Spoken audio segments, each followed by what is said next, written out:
You need like intro music.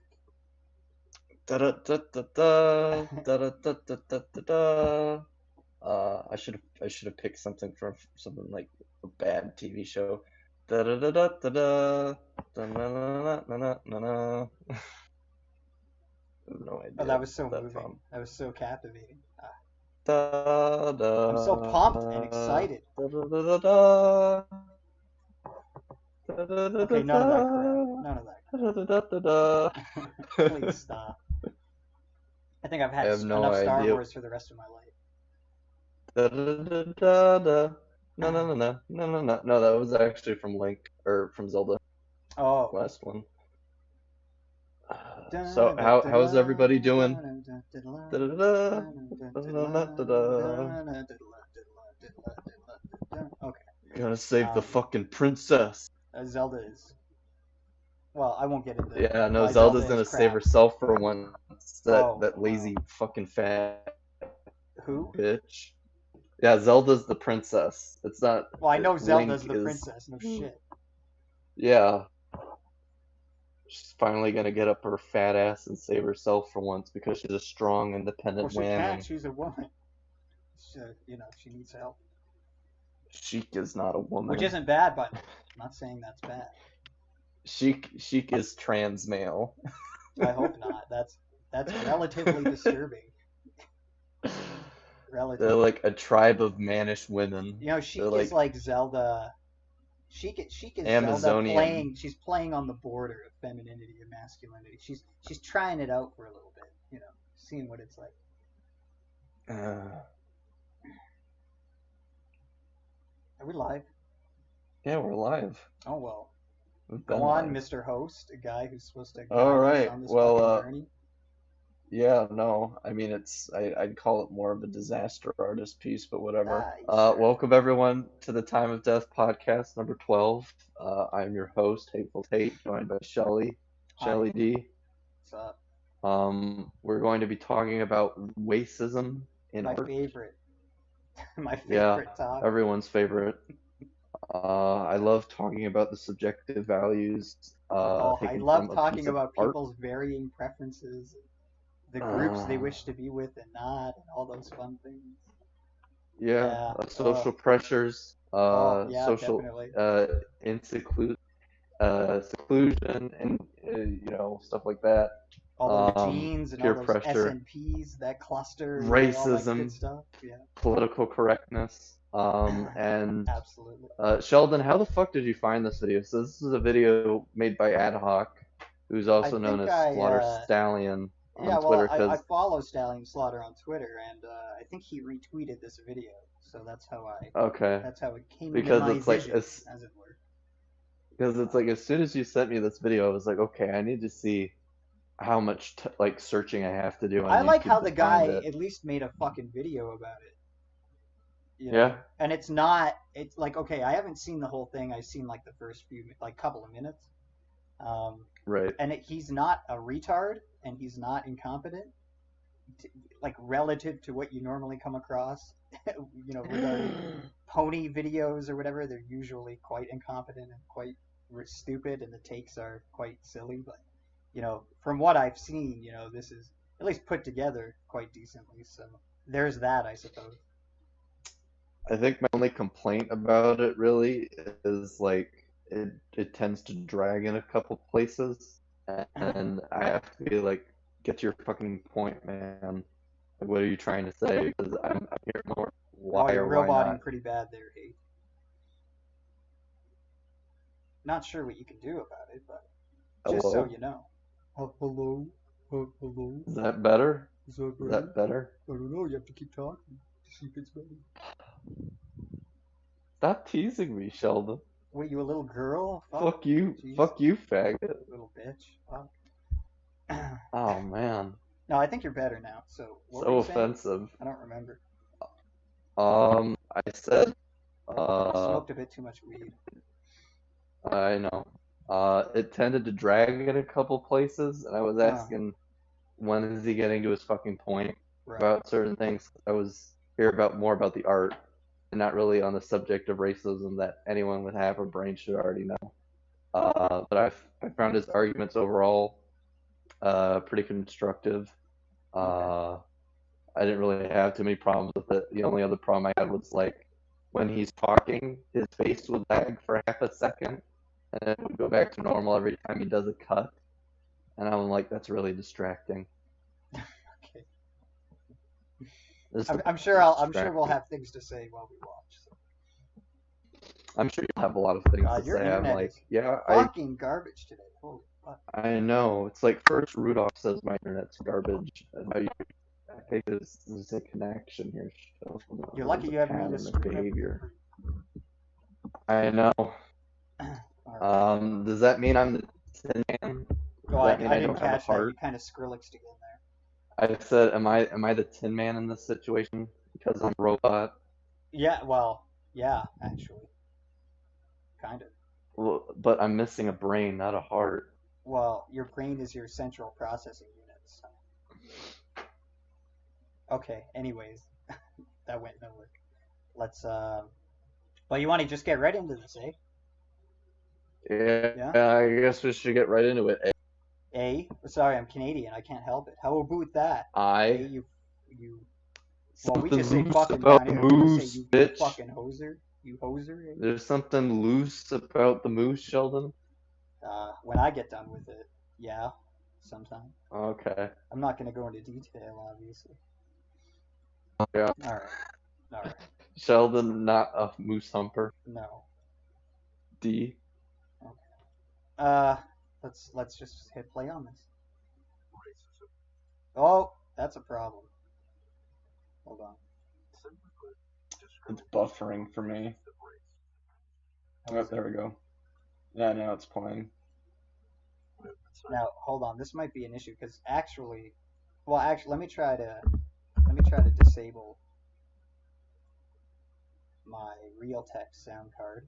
I have a phobia of bald Distinct people, from so we're That having a worked second perfectly. problem here. Nope, we're good. Okay. I have a bald-headed phobia.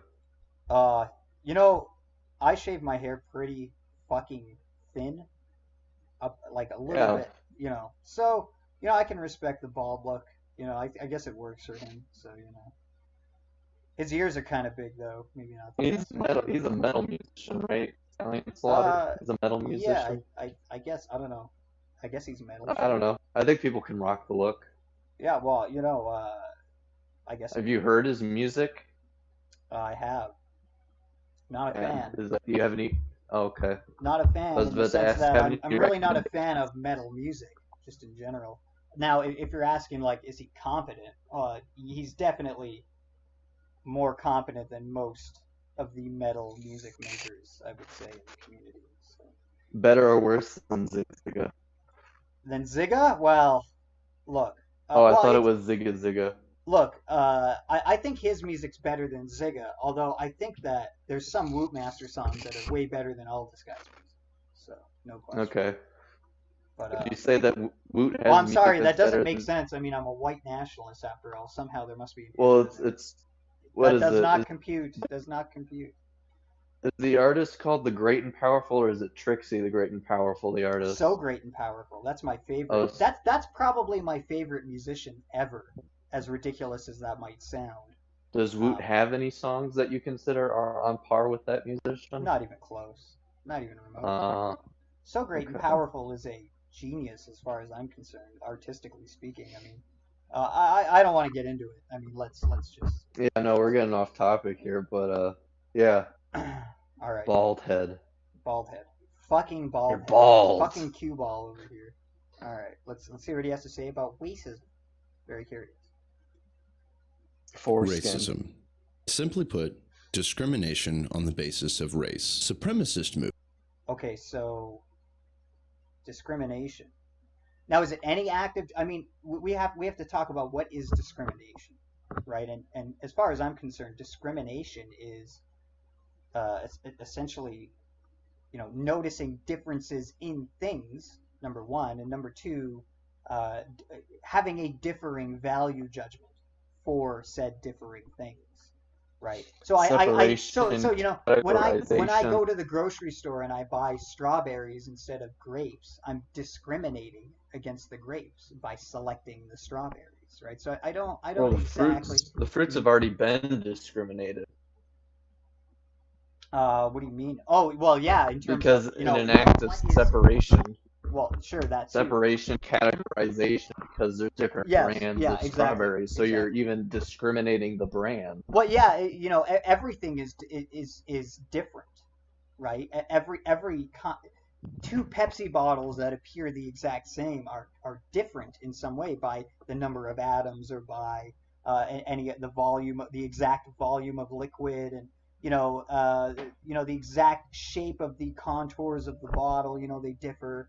So I mean, you're technically correct here. I mean, any object in this universe that differs to some degree is a kind of discrimination, because discrimination is just the fact that things are different in a sense and identifiably different. So Well, here's the other commonality here, Sheldon, is that you can look at a box of strawberries and you can judge it based on the smell, the freshness, the lack thereof of visible bruises on the strawberries, right, and have a preference of which ones you want to take. And what is that commonality based on observable traits? Discrimination does not exist well, you're really bad right within now. a. Like I can't even Oh my understand. God.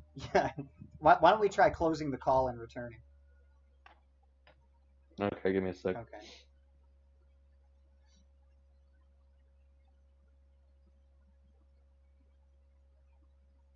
Hello. Hello. Hate. Just waiting on hate here. Hopefully briefly.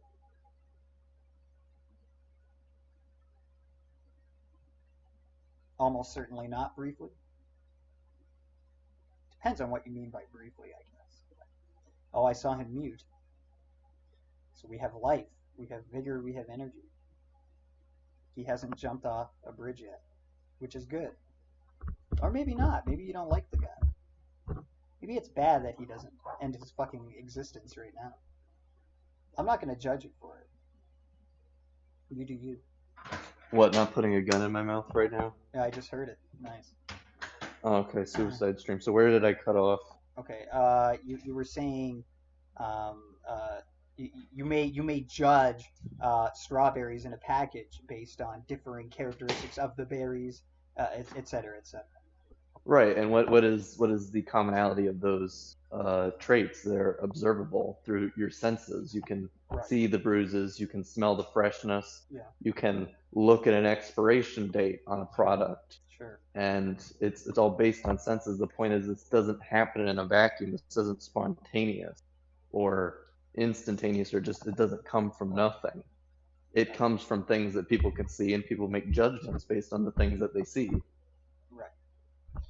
Yeah. and observe, and that's where discrimination kind of comes from at its source. Would you agree? Is by the senses. Yes. Okay. Well, humans. Well, you have to have we're getting really You have to have a we're brain. getting really like out We're there getting anal regarding about his this, but point. I mean, look, yeah, you need to be some sort of conscious or some sort of entity that can perceive the environment, be it real time or not, and this entity must be able to uh, um, have the hardware, as it were, to detect differences in things, because things are just inherently different. I mean, it's the law of identity, right? I mean, you could appeal to the axioms of logic if you really want to. The law of identity: A is A and B is B, and A is not B, and C is not B, right? Um, so it's really this coming together of things, right? It's, you have the entity and then you have the environment, and which they're ultimately no distinction. I mean, an entity is in the environment, right? They are a part of the environment. So this distinction really only serves us in some sense. But yeah, I agree. Let's keep going. you can just add on Okay, that real okay, quick. go You ahead. can escape that environment, but you can't escape the fact that you're going from one environment to another, No, exactly. whether it's foreign or familiar. All there There's is an environment. That's all there Yeah, is. there always is an environment. Right. It's just that it can be more to your liking or not, or it could be less to your liking. Right. Exactly. or conducive to your survival or not, or reproduction or Hmm. whatever, whatever these things. But yes. I mean, we're just going in this territory, Sheldon, because you're throwing I hands just gotta about say, this is an discrimination. 18-minute video, so we're gonna. I know. Okay. Are distinct from run-of-the-mill implicit bias because they lean toward politics, while racism has more of a social flavor. Wait, I gotta re-listen to that. Racism. Okay. Simply put, discrimination on the basis of race. Supremacist movements are distinct from run-of-the-mill implicit bias because they lean toward politics. Well, I don't know what that means exactly. I mean, look, a supremacist movement can be motivated by the judgment, the feeling within them that I'm assuming we're talking about race, right? I mean, it could theoretically be about anything, but let's say it's racial superiority or supremacism. One preference. He One talks preference for one about race implicit over another. bias. Well, as far as I'm concerned, implicit bias is exactly this. It is your preferences and your feelings about things in the environment. The subconscious judgments that you have about things. They could be beliefs, but they're not necessarily beliefs. They're also feelings and their preferences, essentially, moral, political, whatever it might be. So I mean, I don't know how accurate this statement really is. Look, if you see implicit bias as including these other things, then certainly a supremacist sort of movement can be motivated by this. In other words, I mean, the distinction, it's a little blurry in my view, but whatever. Well, would you say the statement he's making is more vacuous or more of an absolute, that he's saying that supremacy is politically motivated or based on political motivation? And what I mean by vacuous is it could be, this is one example, but there are still countless other examples. It's certainly political to the extent that, I mean, look, I'm a white nationalist, and this is exactly what I want for Canada. Right. Where I am currently in Canada, if I was in the US, it would be the same. It would be that I want my people to be in control, to be in charge, in power, in the state, right? That kind of supremacy is what I want, and that is inherently political in the sense that it's dealing with group dynamics and power struggles, right? So, I mean, whatever context I'm in, and whether I'm rooting for white majority control or not, there is always going to be a political dimension to that, because what creates that desire is the fact that I am somebody like that. I am a white person. I do have these feelings, and thus I have an in-group. I have a side, right? And I can't help but want to be in control, want to be the dominant category in this case. And many people agree with me. Africa, in fact, agrees with me to the extent that Africans want Africa for Africans, for those black people there. The same with China, the same with Japan, all these other nations that are, highly ethnocentric. They feel the same way. But yeah, I agree. It's political. Of course, it's political. But I meant to, like, on what lines of the spectrum do you think, Sheldon, that like his statement is sounding more of an absolute or just like a vacuous statement where he says political and it could fall within the realm of any sort of means you could tie it back to being political? I don't understand what I meant by him making when I'm saying when he makes a vacuous statement, it means that when he says the word political, and if like anything that comes up into your mind to make that connection to be political, you would agree with him in that sense. When I mean by and it's a statement of an absolute, he means that like it's political. There's no other argument for it. Well, the thing is, political doesn't exist in any objective sense, right? Right. So I don't. I'm not saying it exists. I'm saying that like his statement about it being political. Well, what does it mean to be as an absolute? Political, right? As an absolute, it would mean that well, he would have some kind of definition of what is political and what is not. Well, no, I'm not saying that the word political as an absolute. I'm saying his statement makes it an absolute, as in it's Oh, political and nothing else. you mean As in supremacist is respect to only oh, yeah, supremacy. yeah. Okay, I see what you're asking. I mean, I'd be willing to concede and say yes.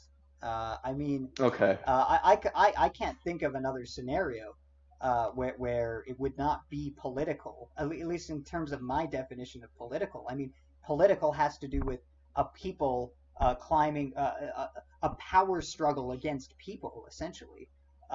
And in the case of racial supremacy, I mean, race is a part of people. It is a people thing. It's something that you can't help but be, and you can't help but have some degree of affinity toward. Or maybe the opposite. Maybe you hate yourself and your race, but you still have some kind of understanding that you are a race, you are a kind of person, you are in some sort of category, and that just given the fact that you are that, in any situation where there's going to be a power struggle, it very well might play a role, right? So I'm just willing to say, fine, sure, whatever. Sure. I mean, sure, we could I find mean, these little micro examples. Maybe I don't know. It doesn't really matter. I agree. right. I mean, it's not really a big point to argue Right. against. I mean, when it comes to anything political for me, it usually always comes down to the premise of you versus everything else in the environment, and your Interesting. willingness to either have more lenient, as in more libertarian interpretations, or more stricter, as in conservative interpretations of how you are inclusive towards people within your own group. Um, and I can't really speak in terms of longevity, in terms of how exclusive or inclusive you have in your group. It really depends on things. But it's just your willingness to accept people who agree with your values, Right. or to a certain extent um, can recognize things that Yeah. happens to where you have to make compromises. Right. This is definitely an aspect of politics, no question, for sure. I mean, it's a major fault line between what modern day left and right, which is essentially what you're saying. You have the right, who is like, we're okay with natural inequalities. In fact, we think they're good most of the time. We think they are good things. Whereas the left is kind of the opposite, right? They're like, no, no, we have to we have we have to be open and welcoming, and we need to fight this inequality. We have to equalize in a sense. I'm not saying a perfect equalization. I'm just saying we have to move more in this direction than just kind of accepting the reality of things as they were.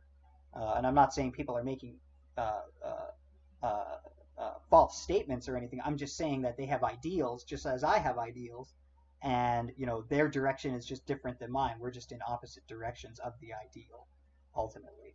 Not in every case, but certainly in quite a few we disagree. Hence why there's a distinction between the left and the right. But anyways, yeah. Okay. While racism has more of a social flavor, we're going to be talking about racism today, which is Well, social political. I mean, uh,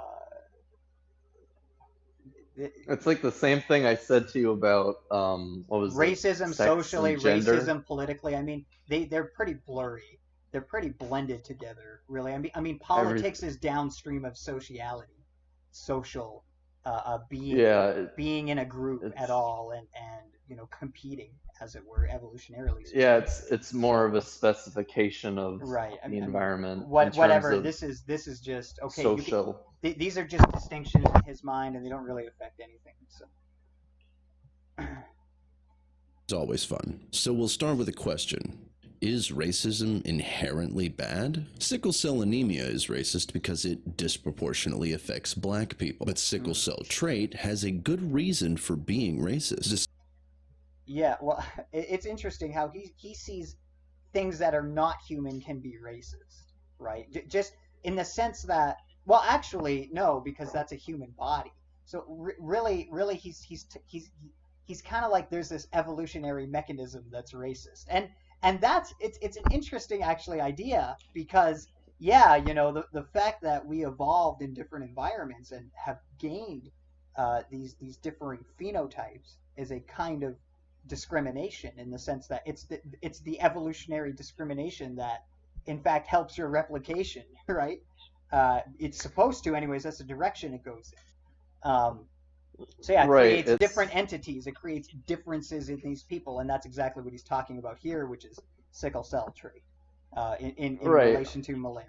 So Right. And it's like the thing. It goes back to what I said about blood types, where it's like nature intrinsically doesn't cause discrimination, but it does discriminate. And by that I mean well, it does cause evolution. discrimination. Well, yeah, it does. It's in Yeah. the same way that reproduction is essential for continuing life. Essentially, it's like if we Right. didn't need to reproduce, then our society would be totally different. Just the same way if like Well, it eventually we didn't die if we evolve stop reproducing. and we right? yeah, no, It right, no, disappeared. and Right, exactly. we die off if we didn't have these differing features Right. and Exactly. evolve to survive in our environment. Exactly. You know. Yes. Indeed. Okay. Sorry, I was just taking a swig. So it's Centers Mother for- Nature's fault, everyone, that we're racist, okay? It is actually. It is nature's fault that people are racist and people who aren't racist. It is because what Yeah. are we but nature? Right? But I know you're trying to be funny, but yeah. Well, no, I love to be double-edged about it, where it's Oh, like you're a I'm little being ambiguous. serious. Yeah. Well, no, it's like I'm being both serious and I'm making a joke, where it's like, oh yeah, I've connected the dots, and it's like, this is so funny. You're making me feel dumb now. Jeez. I always make you feel smart, Sheldon. Oh, thanks. Disease Control and Prevention state that sickle cells are immune to malaria, and the World Health Organization reports that 93% of malaria deaths take place in African countries. So the congenital disease is simply a product of evolution by natural selection in response to the acquired disease. Of course, we're probably more concerned with humans discriminating on the basis of race. But I would Well, the thing is, dude, what makes sickle cells also makes humans, and I don't know, like, yeah. I guess I'm just not. So I don't is he care saying about we're more? racism in a sense. It's like, being racist. I want people to be racist. Racism's good. You know, like I'm down with racism. I don't know what your issue is. It's funny, Sheldon, because like the way he frames it is like I'm going to talk about evolution of sickle cell anemia and malaria deaths, and then I'm going to say, well, evolutionarily speaking, just as racism has evolved, so has like our biological functions that perpetuate these discriminatory Right. Well, values. racism is a And then, like- biological function. Right. Right, and then it's like he frames it where it's like there are a lot of deaths because of malaria, but that's not the problem we're talking about. We're talking about We're how talking people about- discriminate. People discriminate. And I like, No, yeah, that's not the problem. discrimination, not- It could be framed as this is the actual problem, or this is this is the topic of discussion, is a tangential point, and either way, it could be interpreted just based on the way he phrased it. Right. Where it's like, I no, guess malaria the only deaths aren't point the I would problem. make is, yeah, that's natural. Racism's the problem. You know, sickle cell's natural selection, yeah, but so is racism, really. Yeah, So- racism's also I mean- natural I mean, selection. anything that we do due to us having genes that code for brains, any behavior, any cultural communication, using my words like a big boy, typing on the computer like a big boy, these things, when we communicate information, which even artistically, the Applejack drawing that we'll be talking about, this is also a form of communication, emotional communication and informational communication, which emotional communication is informational. That's all it is. You see my emotions, you can read them, right? That served a evolutionary purpose, obviously.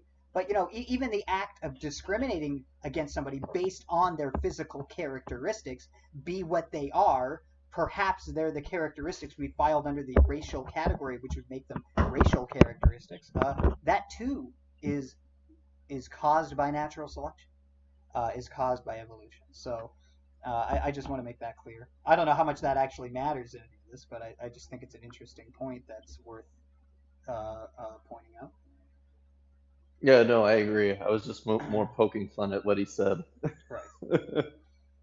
Would argue that's not inherently bad either. Differentiation Exactly. between the races can be helpful. Recognizing it is more difficult for black Well, I like this guy already. Jeez, he's speaking my language. Yeah. It's really people to helpful. get jobs in the U.S. As shown in this Princeton. Wait, what did that study say for that title? Meta-analysis of field experiments shows no Field change in racial experiments. discrimination in hiring over time. I don't know. Maybe it's true. I'd have to read it. Let's pretend it's true. Sure. I actually highly doubt this, but sure.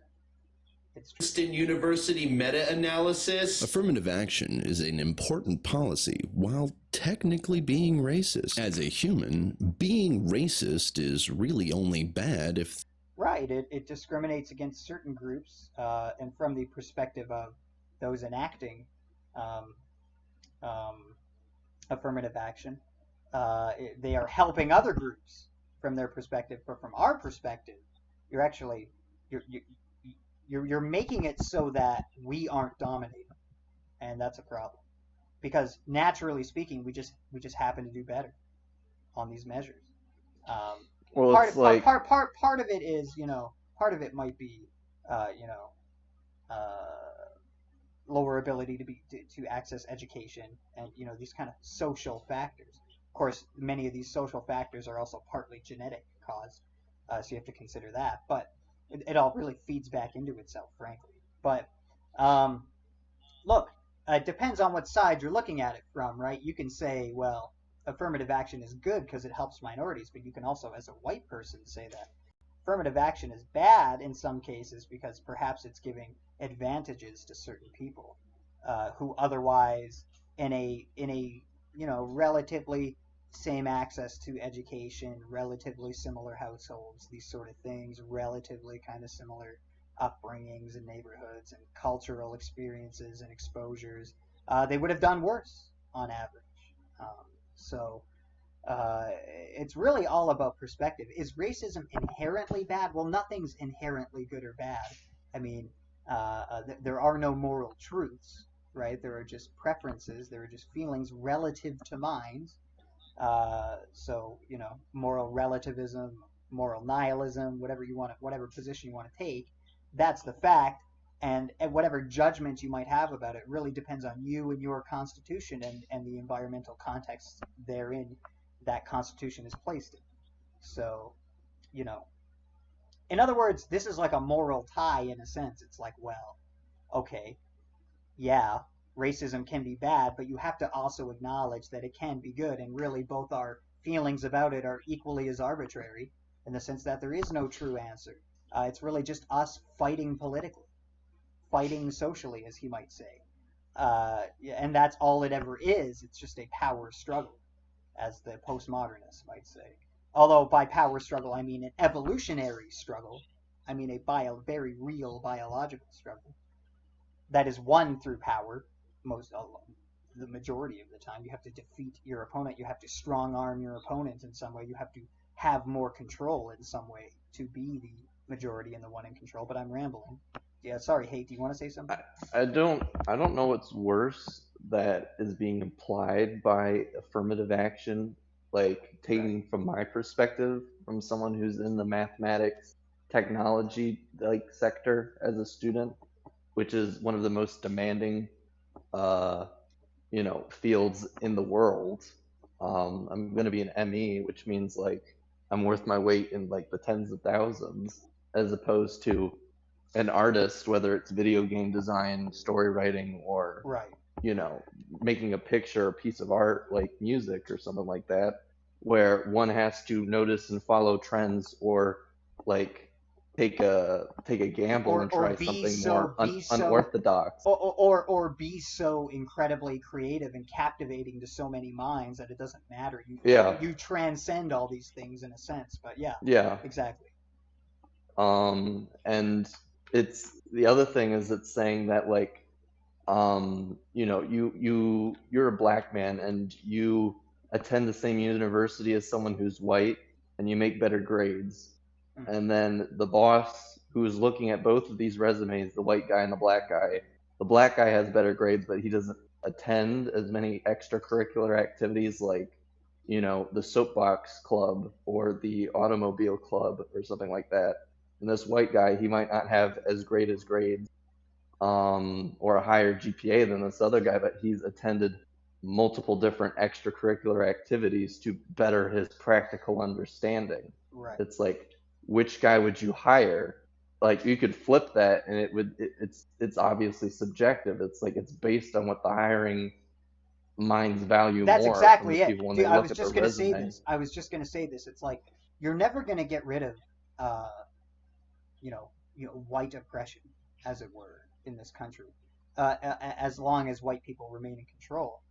And alternatively, you're never gonna you know, these examples of implicit racial bias in hiring and stuff like this. Look, uh, you're going, no matter what you do until you start genetic modification, you're never going to get rid of this. You're always going to have white people who are going to, given an essentially perfectly equal candidacy between two people of differing races.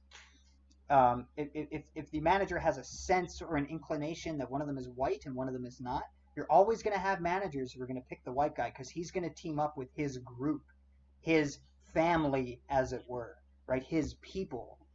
That will affect his decision. And this is an inescapable reality. You cannot get out of this unless you force white people out of those positions of power, or Right. I guess incentivize them out as to where you can, take the reins, as it were, or alternatively, you have to get rid of them. You have to you have to kill them or something. You have to remove them from the population. And this is true for all races, by the way. A black man will also have implicit racial bias towards his people, as will an Asian man. And even down to ethnicity, this goes. It's not purely racial. Race is just a level of resolution, a continental level of resolution. You can look at human populations in terms of their genetic similarities and differences. You can look at things you can zoom in, as it were, on the map and look at ethnicities, and they even have differing genetic constitutions, differing S&Ps in different loci that also cluster depending on the landmass. Polish people and Irish people, they differ, even though they're both white.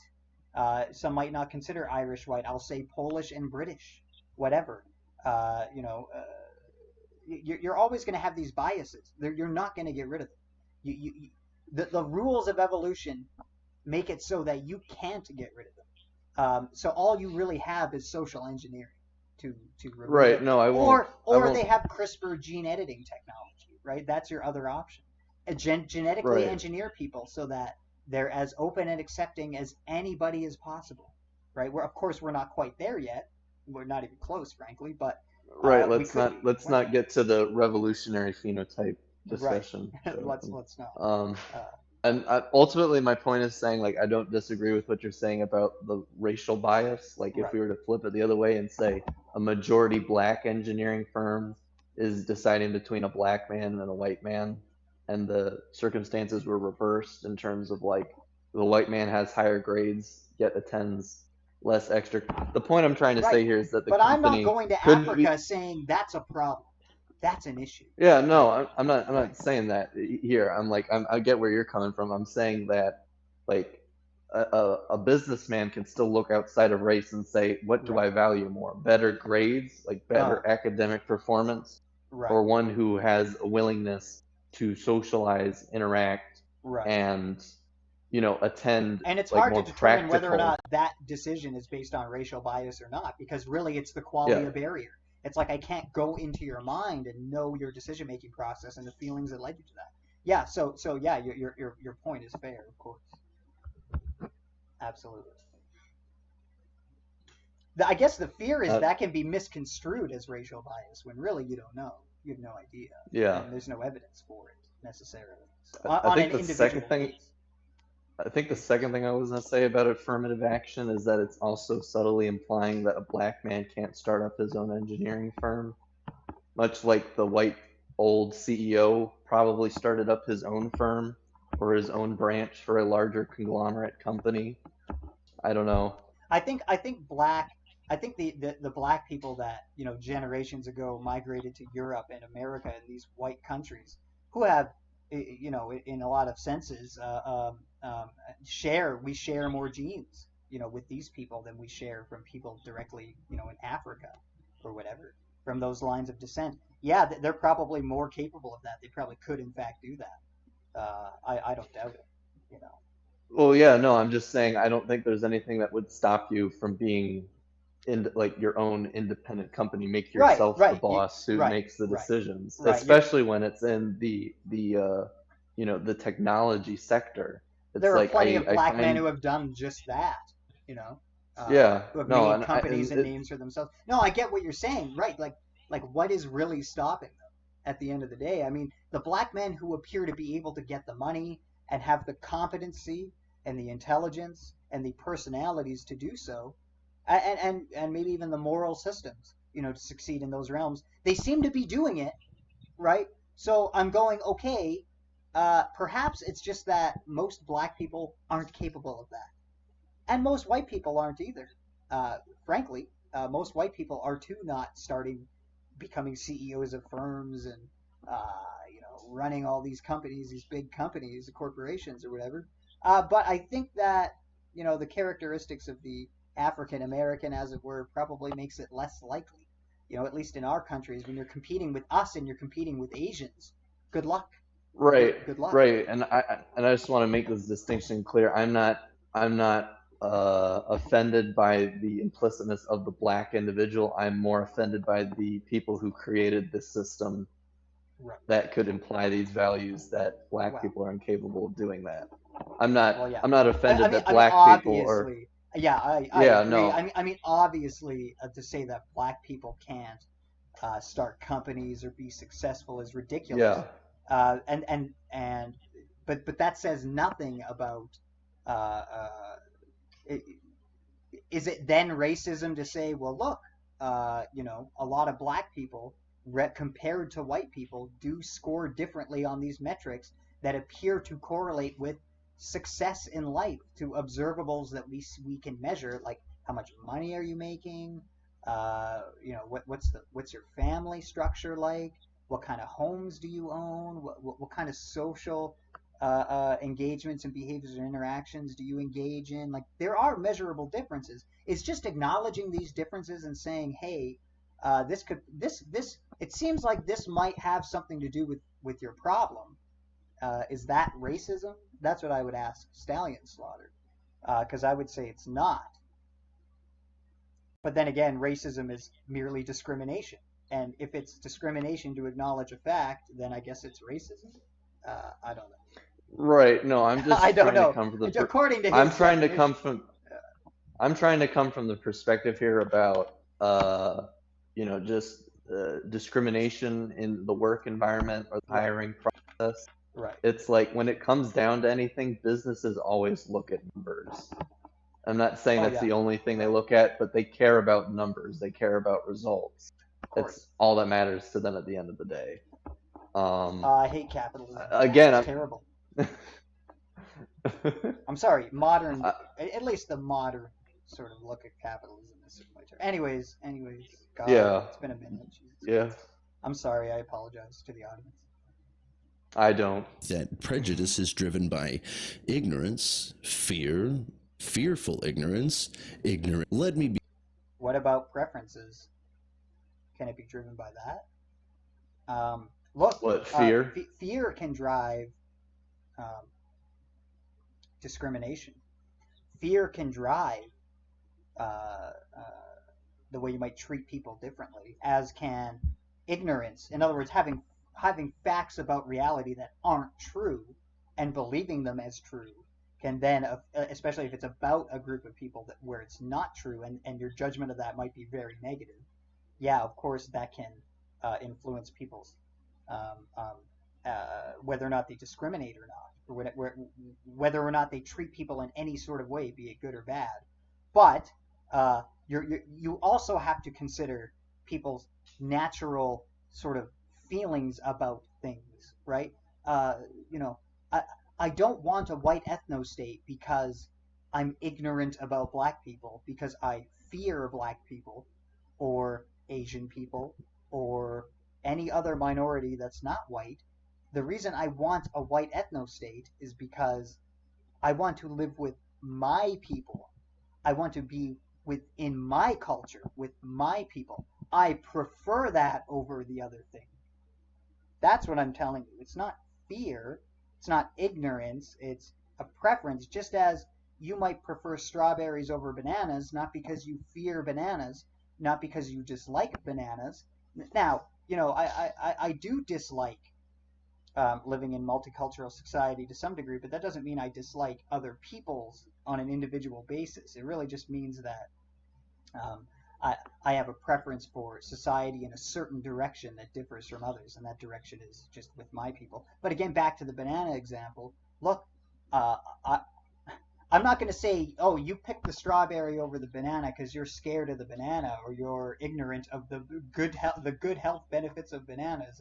You have some false belief about bananas. Look, I'll just assume this guy just likes strawberries more than bananas. He just tastes the strawberry and he goes, yeah, I think I like that taste a little bit more than I like bananas. So I'm going to buy the strawberries, right? Let's not forget about that particular way people make judgments through their senses and their just natural feelings about their observations of reality. Not necessarily related to beliefs, not necessarily related to what one categorizes as facts, right? So let's keep that in mind. Right. clear. I Go mean, ahead. it's kind of it's a weird statement to make about the health of one's diverse society on two fronts. Is it's Uh, like, would you say you live in a free, healthy society when people are allowed to vocalize things like this, Sheldon? Like, I want an ethno state, or sure, I people think make so. Yeah, stereotypes about X, Y, or Z? Or would you sure, say the yeah. opposite is true because this sort of uh, fruit basket melting pot sort of country like the United States Mm. is that really the case? Because it would seem that you're living in a very inclusive society where you tend to remain with your own groups of people and not stray too far outside of the norms of Ah, things yeah. and actually build accurate and proper personal observations about people. Um, Mm. so I could say that is bad in a sense that Well, you could, sure. like despite the freeness of one society, the fact that these stereotypes perpetuate and like this sort of sense of an isolated mentality kind of exists, that it's like people don't really seem to be like conversing with people outside of their own respective groups, Right. and actually building a proper consensus rather than just like taking the heresy of someone within your own niche and just accept it as fact. And that partially comes down to the willingness of one who's you know willing to challenge the status quo of what their group believes or says, or Sure. just that they just prefer not to be ostracized for questioning what the majority of their group says is accurate or true. Sure. I'm not Sure. sure. Yeah, well, it depends on how you look at it and what your preferences are, kind of like you're saying. Yeah, there are definitely downsides to the melting pot multicultural society. Freedom's a pretty good benefit, but there are other downsides. But we could get into that. Yeah, yeah, absolutely. Well, personally, I'm just more questioning in that sense just about the society we live in. Is that actually the case? Like, or do we like Well, actually live in a melting pot? well, Or we do, but the melting pot metaphor really means because it implies this sort of gooey combination, this assimilation, as it were, which is questionable, certainly, given how people of different ethnicities and races naturally segregate. In lunchrooms and in the prison system and in their social circles and the choices of their sexual partners and things of this nature. Yeah. Look, is it really that much of a melting pot, or are we just further and further segmenting and creating more fault lines between each other, increasing the degree of conflict that occurs? I think that will become more and more apparent as things go on and the demographic shifts even further. we're already seeing Mhm. a lot of political and racial conflict. I mean, within the last 5 to 10 years. Before that, things were relatively more stable, I would say, for the last 20 years or so, in terms of these very very commonly seen arguments on the internet. Then again, the internet wasn't around. Perhaps they would have been. But yeah, look, I agree. I agree with what you are saying, my dude. I think, what is it? I think I said this before when we had that discussion about the degradation of society, that it's eventually going to come to the point where they're going to come together and it's going to turn in on itself and basically be like, now I want people that are white skinned but have a certain hair or eye color. And then it's just going to degrade further and further down. Um, but it wasn't really about that. It was more about, like, because of the inception of the internet, we have this sort of light speed movement of interaction and absorption of information where, like, things can be misinterpreted also just because of the contextless, speechless, text-based communication that we have on a And of frequent. and of course, the internet's not a good sample of the general population because the internet is almost certainly tilted towards higher levels of openness, and I would assume, Well, um, everything's anonymous too. there's personality bias, right? I mean, people who are more open and people who are more introverted surely use the internet more often, even Twitter, you know.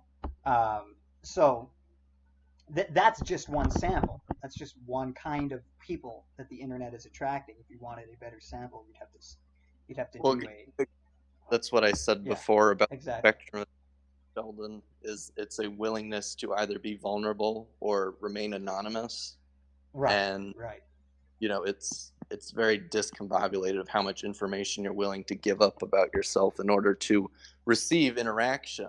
If you're interacting with people and you're not willing to, like, open up, people are tend to, like, avoid you.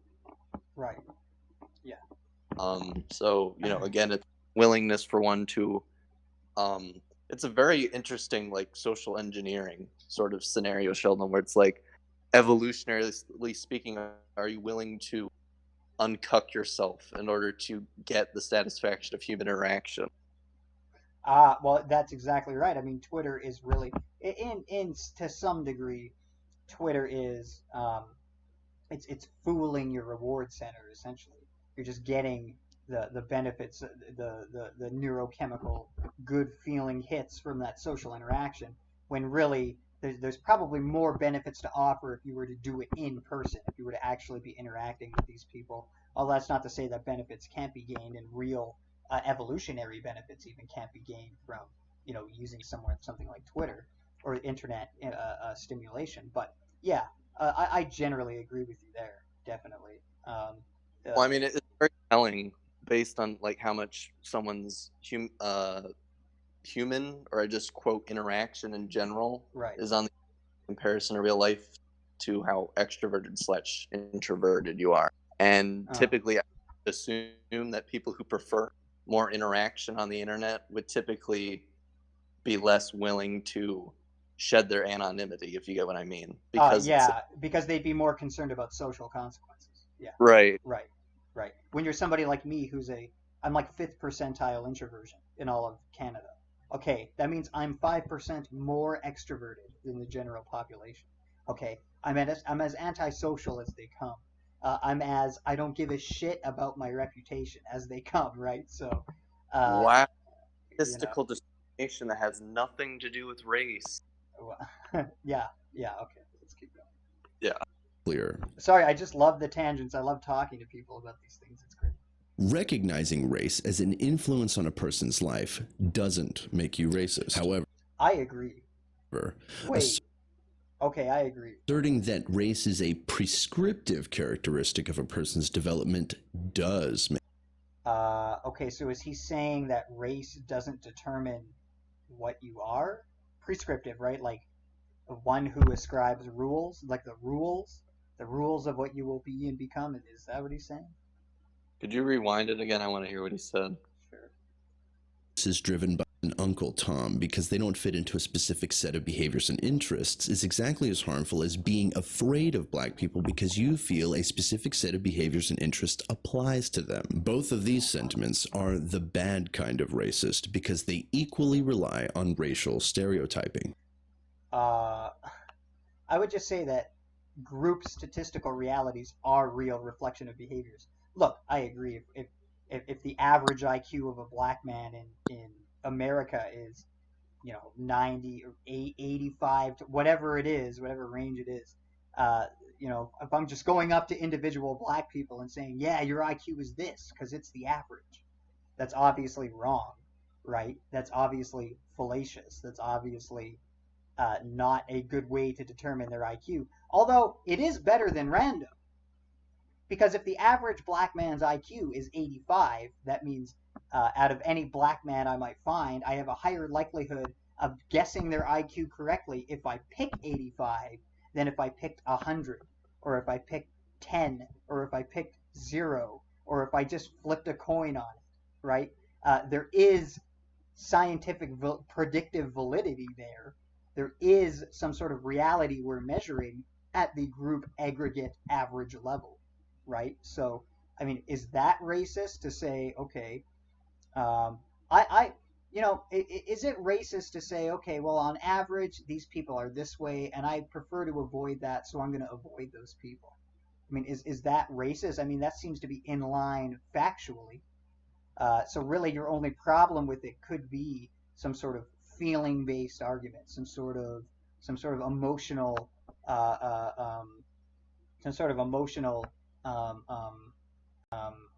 what's the word I'm looking for? Retort to this. That's not a retort, but it's a disagreement, a wrongness, as it were.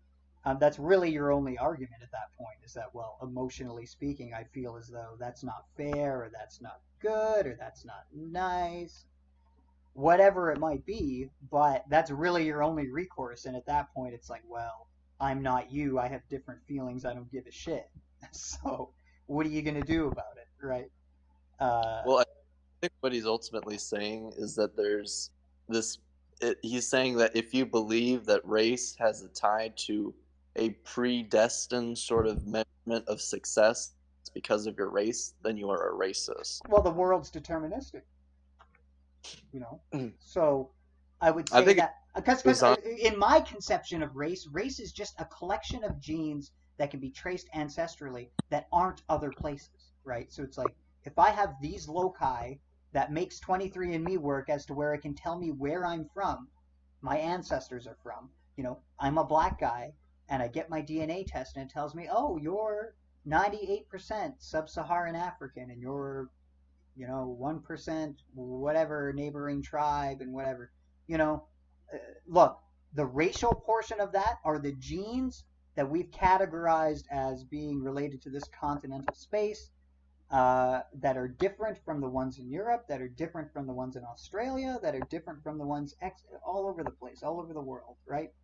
And you have to acknowledge that these genes that you've inherited that do code for your phenotypic characteristics, to a degree, they have some effect on your phenotypic characteristics. They are determining your behavior and what you are to that degree.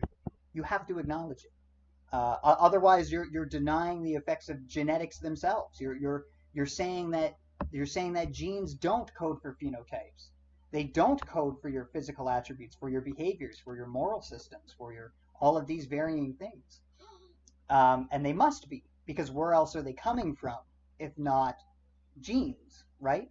Of course, we're adapted. We adapt to environments. Of course, depending on my environment, my genes will react in different ways. My brain has the ability to choose from options, but really I'm limited by what those genes can possibly code for and what environment I'm possibly in. That's it. There's nothing else.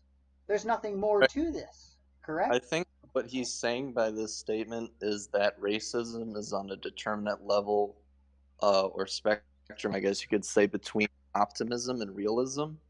And now someone could interpret what I'm saying as being factual or diluted. For or one could call me racist for implying that, but that's not what I'm saying. Is that there is a willingness to accept the facts, and then there's a willingness to logically challenge those facts or go on to a emotional, fallacious appeal about the morals and ethics of racism. And it's like, okay, but this is what the facts are saying. Right. Like, we're asking you to debate the facts, you know. Well, hey, I'm here to debate whatever. I'm here to debate facts, and I'm here to debate my political views. And I just love how, that's the problem with white nationalists, really. It's that they're too afraid, ultimately, to just be more honest and to say, yeah, I do think my people are superior. Yeah, I do want us to have a home for us, a place, whether that's America or Canada or somewhere new or wherever it might be. They're too afraid to directly challenge these people and say, yeah, I have your opposite preferences and I don't give a shit and I'm going to fight for them, right? Because that's their tactic ultimately. Ultimately, they're doing the same tactic. It's just for a different cause. It's just for a different direction. It's in the direction of more heterogeneity, right, instead of homogeneity of people, right? So, to comment on stallion slaughter so far, look, most of what he's saying I'm agreeing with. I'm just curious about these alternatives that I'm presenting. I mean, do these count as racism or anything like this? Perhaps he'll make a response video or he'll write something up. I'm not really sure if he'll even watch this whole thing. He might just click off and go, these guys are fucking gay or annoying or whatever. Doesn't really matter. I'm just curious if these things are applicable and if these constitute as somebody who's bad or whatever in his view.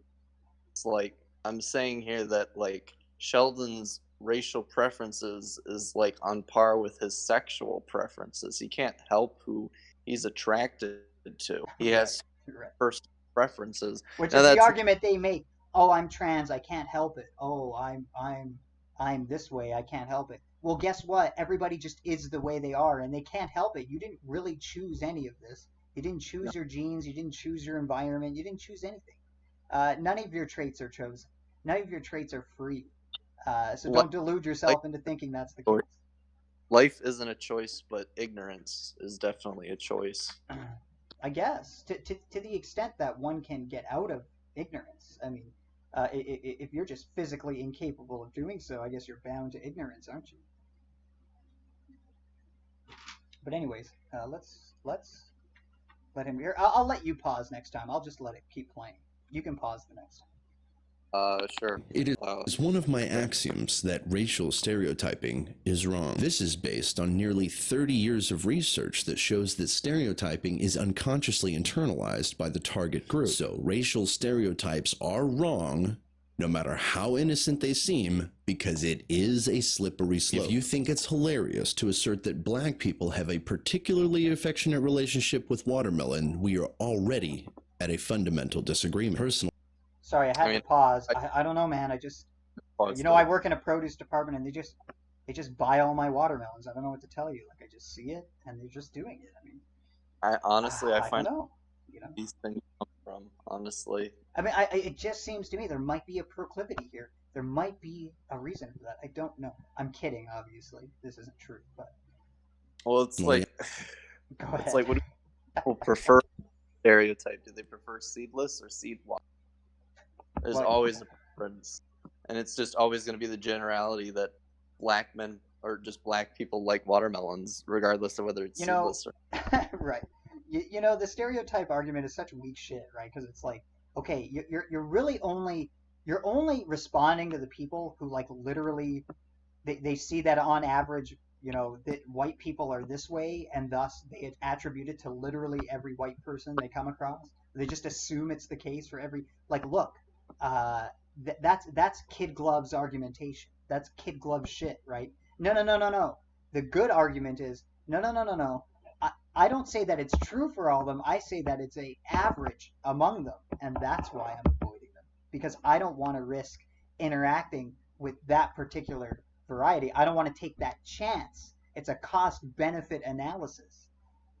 That's ultimately the best argument against stereotypes. Or okay, you can address the bumpkin who literally thinks that all people like watermelon, and oh, you look at him stereotyping. Oh boy, dude, this is weak shit. I mean, I guess he's not wrong.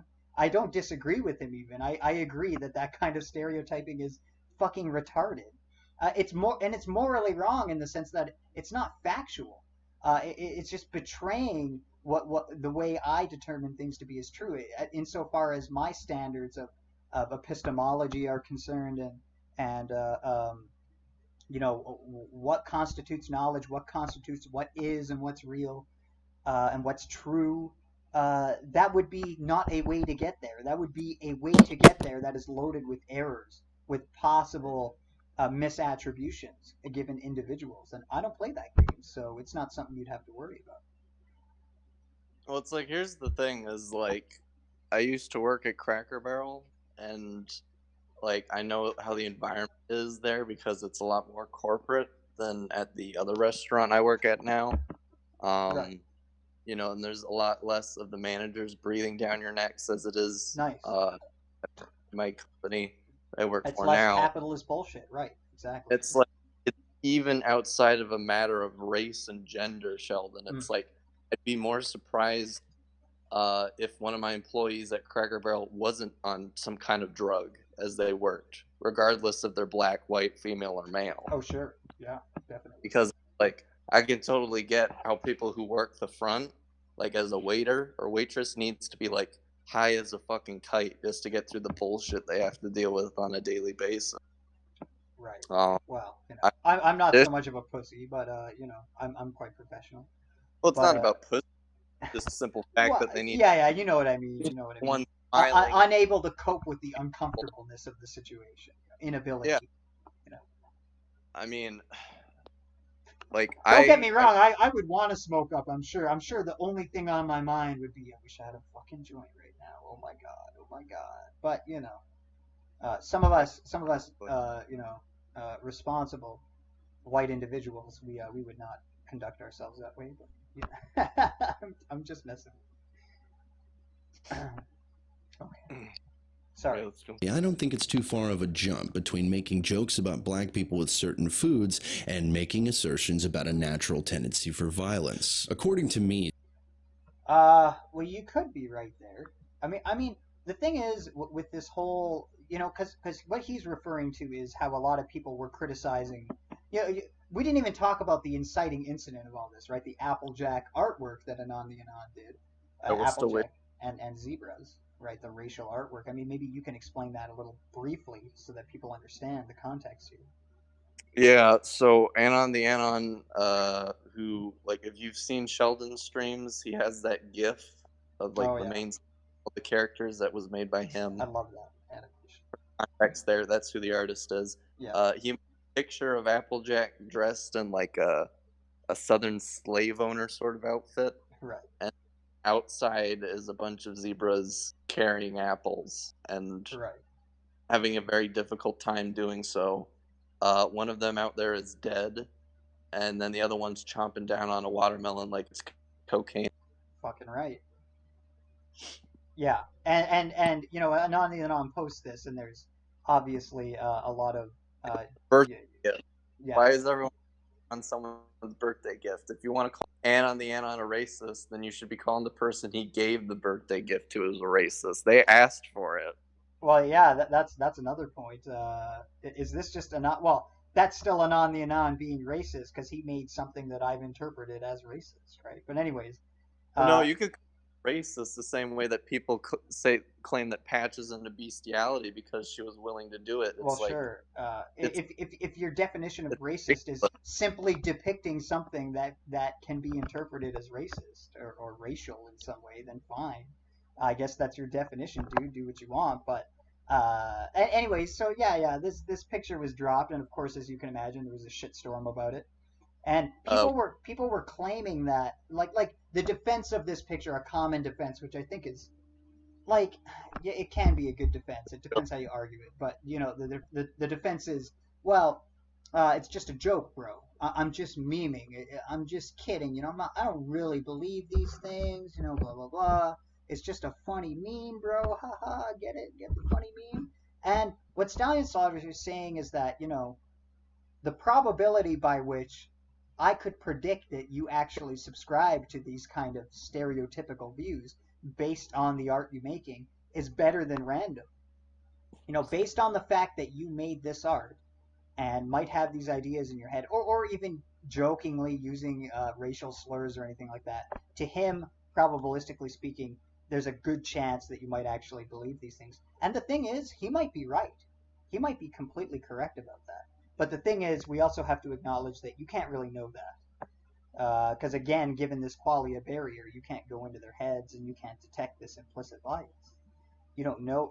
You don't know if that's the case or not. Not even implicit. It could be explicit bias. It could be straight up. This is consciously my belief, and I just believe it, and I know I believe it, rather than having feelings that are guiding you towards that view, which would be more of the unconscious variety. But anyways, go on. Sorry. And Anon the Anon, like, doesn't he have a reputation for doing like artwork that is a bit controversial? Yeah, he did the 9/11 animation where they, Twilight and them are playing, it's not even jazz. Well, I guess it's kind of jazz. It's like it's like it has a jazz quintet look, but it's not actually jazz or whatever. I guess whatever. I'm getting caught up in that. Yeah, they crashed the building into Canterlot Castle. It's like a 9/11 joke, right? It's like, oh, the plane's crashing into the giant tower. Ha ha ha, guys. So he did that. And he's done. I mean, go on Derpy Burrow and just look at his artist tag. He's done, stuff that I'm sure people would, the average Brony population would say is controversial or edgy or, things of this nature. So yeah, definitely. He's known for this, yes. The same argument we had in that discussion we were talking about the Alcor situation, where it was like more after the fact when I told you, like, this guy has a tendency to draw folk on. And not just like sexualizing children, but actually putting children in sexual situations with adults. It's like, do you blame the artist because he perpetuates this sort of content? Or do you blame the fan base because because on the basis sex sells, right? There's no denying that sex sells, correct? Of course. And he's appealing to a certain group of individuals because these group of individuals there's a market. Are buy. Yeah, there's They're a market. Willing to buy. They're willing to consume. Right, exactly. I love how they wavelength about that. So the same thing he said about Anon on both sides. Like, can you argue for sure that this person is doing it because he is a racist, or just simply he likes to make controversial artwork because it sells for him and he just finds it enjoyable? Right. Like back to what you're saying, it's like, you can't know that for certain. There's no denying that there is a pattern here of controversy. Right. In the same, you could say that, oh, Vita, he's a bad hacker man who does bad shit to people. He doxes everyone. Yeah, right. Everyone, Vita man bad, all that bullshit. Extortion, rape. He's a rapist. I saw him rape a chair once. He raped a chair. He jizzed on fucking Digi's chair. Digi's chair. Course. He's sexual, man. This is his closet. Now, don't discriminate against him for being chair sexual. That is a natural inclination. I'll have you know. Right. He's trans chair gender, man. Oh, that's a mouthful. I like that. Oh. Yeah, you can't touch that motherfucker. Like he's what all leftists strive to be. Is right. I think. How long until he? Are you updated on his job situation? I know you told me about the Walmart shit. Yeah, I'll tell you after. I guess it's not really relevant. That Anthony also works at Walmart. Yeah, he's a security guard, right? For Walmart, I think. Yeah. So they Two both peas in a pod, you know. Yeah. How the mighty have fallen. What happened to Pony Hitler, man? Jeez, he used to be cool. He used to be so cool. No, it's like you kill Hitler and then you put Himmler in charge. Yeah, right. Exactly. Oy vey. But yeah, at Miyamika. What? What? What'd you say? I said et tu Miyamika. Oh yeah. Um. Say hi. Oh, I'm sorry. That'll get you demonetized. Oh, my bad. Okay, But let's. Okay, you have a point. Yeah. yeah, the point I'm saying here is the same thing that Sheld's saying. It's like you have to look at this like from a multitude of levels. If like the artist isn't willing to give you a straight answer, then sure, you can make this assumption that he's not being like transparent about this. He's withholding information that could save us all this trouble, and we have to interpret things, and therefore it is a shield to protect him as a racist. Right. Yeah, you can do that. Look, the thing is, if these people are making the argument of, I don't want to take my chances with you, I don't want to risk being associated with somebody like that, and given that I feel like there's a good enough chance of that in terms of my standards, I'm not going to associate with you. That's fine, and that's the same argument I'm making about white nationalism. It's in fact the exact same argument. It's just the object differs. That's all. But if your argument is alternatively, well, you know, I feel like there could be some probability here, so thus I'm going to assume it's true. That's when you're making a fallacious error, because of course you can't know if that's true. You can't investigate their mind to know if that's true. So it really depends on what their ultimate stance is, or at least Stallion Slaughter's here. I'm not really sure what his position is on that, but I'll grant him enough to say it could be what I suggested initially, and if that's the case, I can't really fault him because it's the same line of argumentation I make, or the same kind of life strategy I have, social strategy. So I wouldn't fault him for it. Well, it's like I bring this argument up all the time, Sheldon, and I know that you've made this acknowledgement before, and you've said it now, but about the whole complaint about people not being upfront and being like, "Fuck you!" Like, yeah, I have a preference for white people, and right. I care about it. Yeah, the alt-right in general. Yeah, but, it's kind of like this. Well, okay, sure, and you acknowledge that that's a political extreme, correct? Not real. Well, I mean, relative to now, in our particular context, yes, I would say that. Well, prior to this, to the last 50 years, no, I wouldn't say that's an extreme at all. But yeah, sure. Currently, sure, it's an extreme. Left and the right are political extremes. Well, you have to decide where the extreme is, I suppose. But yes, there are extremes on the left and right. Of course. Well, I meant just fundamentally, like in terms of on the spectrum between the two, in terms of how they want things to be governed. Yeah. You consider that extreme. Well, define extremist. I'm not saying extremist. I'm saying that there's a diametric opposition. They mean the same thing as far as I'm concerned. But okay, so extreme. Define extreme. Diametric opposition in terms of relativity on group or faction. Yeah, sure. Let's say yes. Okay. So I'm just saying that you're implying here that all nationalists intrinsically value a lack of cuckery in terms of towards other races, and that it, because like I'm always upholding the value that just because you're nationalistic doesn't mean that you can still have a love for other races. You just value your race above the others, right? Exactly. Yeah. Well. Yeah. Exactly. Sure. In the same way, I love both. What's relatable here between our social groups? I love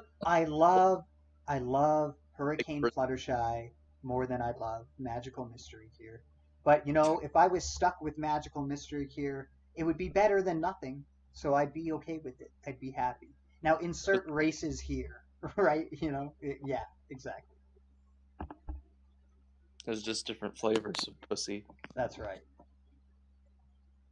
Right now, no one makes jokes about black people and watermelon or similar baseless stereotypes that doesn't already have problematic beliefs about black people. Yeah, I agree that baseless stereotypes are not good. But what about the ones that are?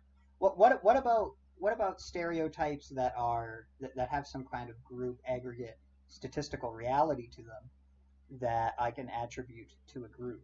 Is that Does that count? I've already asked this question. Anyways, okay. I have met a lot of not racists who make these jokes, and then their totally not racist views came out later when they were not being careful. So why are Well, that's okay. You're dealing with a straight up racist, so you don't have to worry about any of that shit. we discussing racism today? How? At least by your definition of racist. As far as I'm concerned, I'm not a racist. I guess I'm a racist. I guess it depends what you mean by race. Well, like I don't even know what my definition of racism is anymore, because I'm constantly like arguing with these people, then I'm arguing with other people with different definitions, and I'm having to swap definitions constantly, and it's like I don't even know what racism is anymore, man. I don't even know. How does this relate to bronies? At approximately 11:30 hours on February. Oh, he explains it, so I guess we didn't have to explain No, this shit. this far into the video right now, Sheldon. Like, we have this lengthy introduction. Instead of, you could just supplement it for everything you say on going to offend somebody, and they're going to either discriminate you or they're going to call you out as someone who discriminates other people based on your lack of empathy or lack of sensitivity or ability to realize that something you're going to say in a vacuum is going to get to someone else, and they are going to be offended because people have different subjective moral values about it. Right. That's literally all this chomps down to. Then we talk about the picture. Then we go back to racism. Right. Yeah, like he should have just started here, right? Yeah. With like introduce the context by which we'll be discussing. Yeah, no, that's what I said first, before. right. Like, can we please? 17th, 2020, popular animator and frequent shit poster Anon the Anon. There he goes right now. He calls him a shit poster. Right, and it's true. He is a shit poster. Although, no, I get that, but it's like he puts this in air quotations like shit poster, and I'm like, okay, so what are you implying with the air quotes? That he's not a shit poster, or that there's a hidden agenda behind the shit posting? And if so, what is your evidence of these assertions? Unless he's just doing this thing where he's quoting to emphasize the word, to give it some oomph, to give it some attentiveness to the listener. I'm not really sure. This is why I don't air quote shit usually. It's because it can be misinterpreted, so I just avoid doing that. But that's a criticism. Maybe that's valid. Yeah, no, I get where you're coming from, but it's like, okay, so are you acknowledging a lack of galaxy brain right now?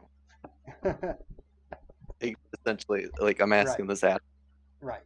Are you assuming he's some 5D chess guy who knows, like, someone who's going to post something offensive and just, like, this was all planned from the start? I'm a master manipulator. Fucking racist agenda. Oh my God. Yeah. So fucking mad at these fucking white people. Sheldon, These fucking white people, man. Jeez. Did I tell you this, Sheldon? That if you invert the image, the Applejack image, and then you flip it, and then you set the to a certain level, you'll find hidden text that will take you to the meeting place of Hitler's secret son. Really? Oh, fuck. I've been wasting the weeks, man. Somebody's already beaten me to it, I'm sure. Yeah. Damn. Thanks, Hank.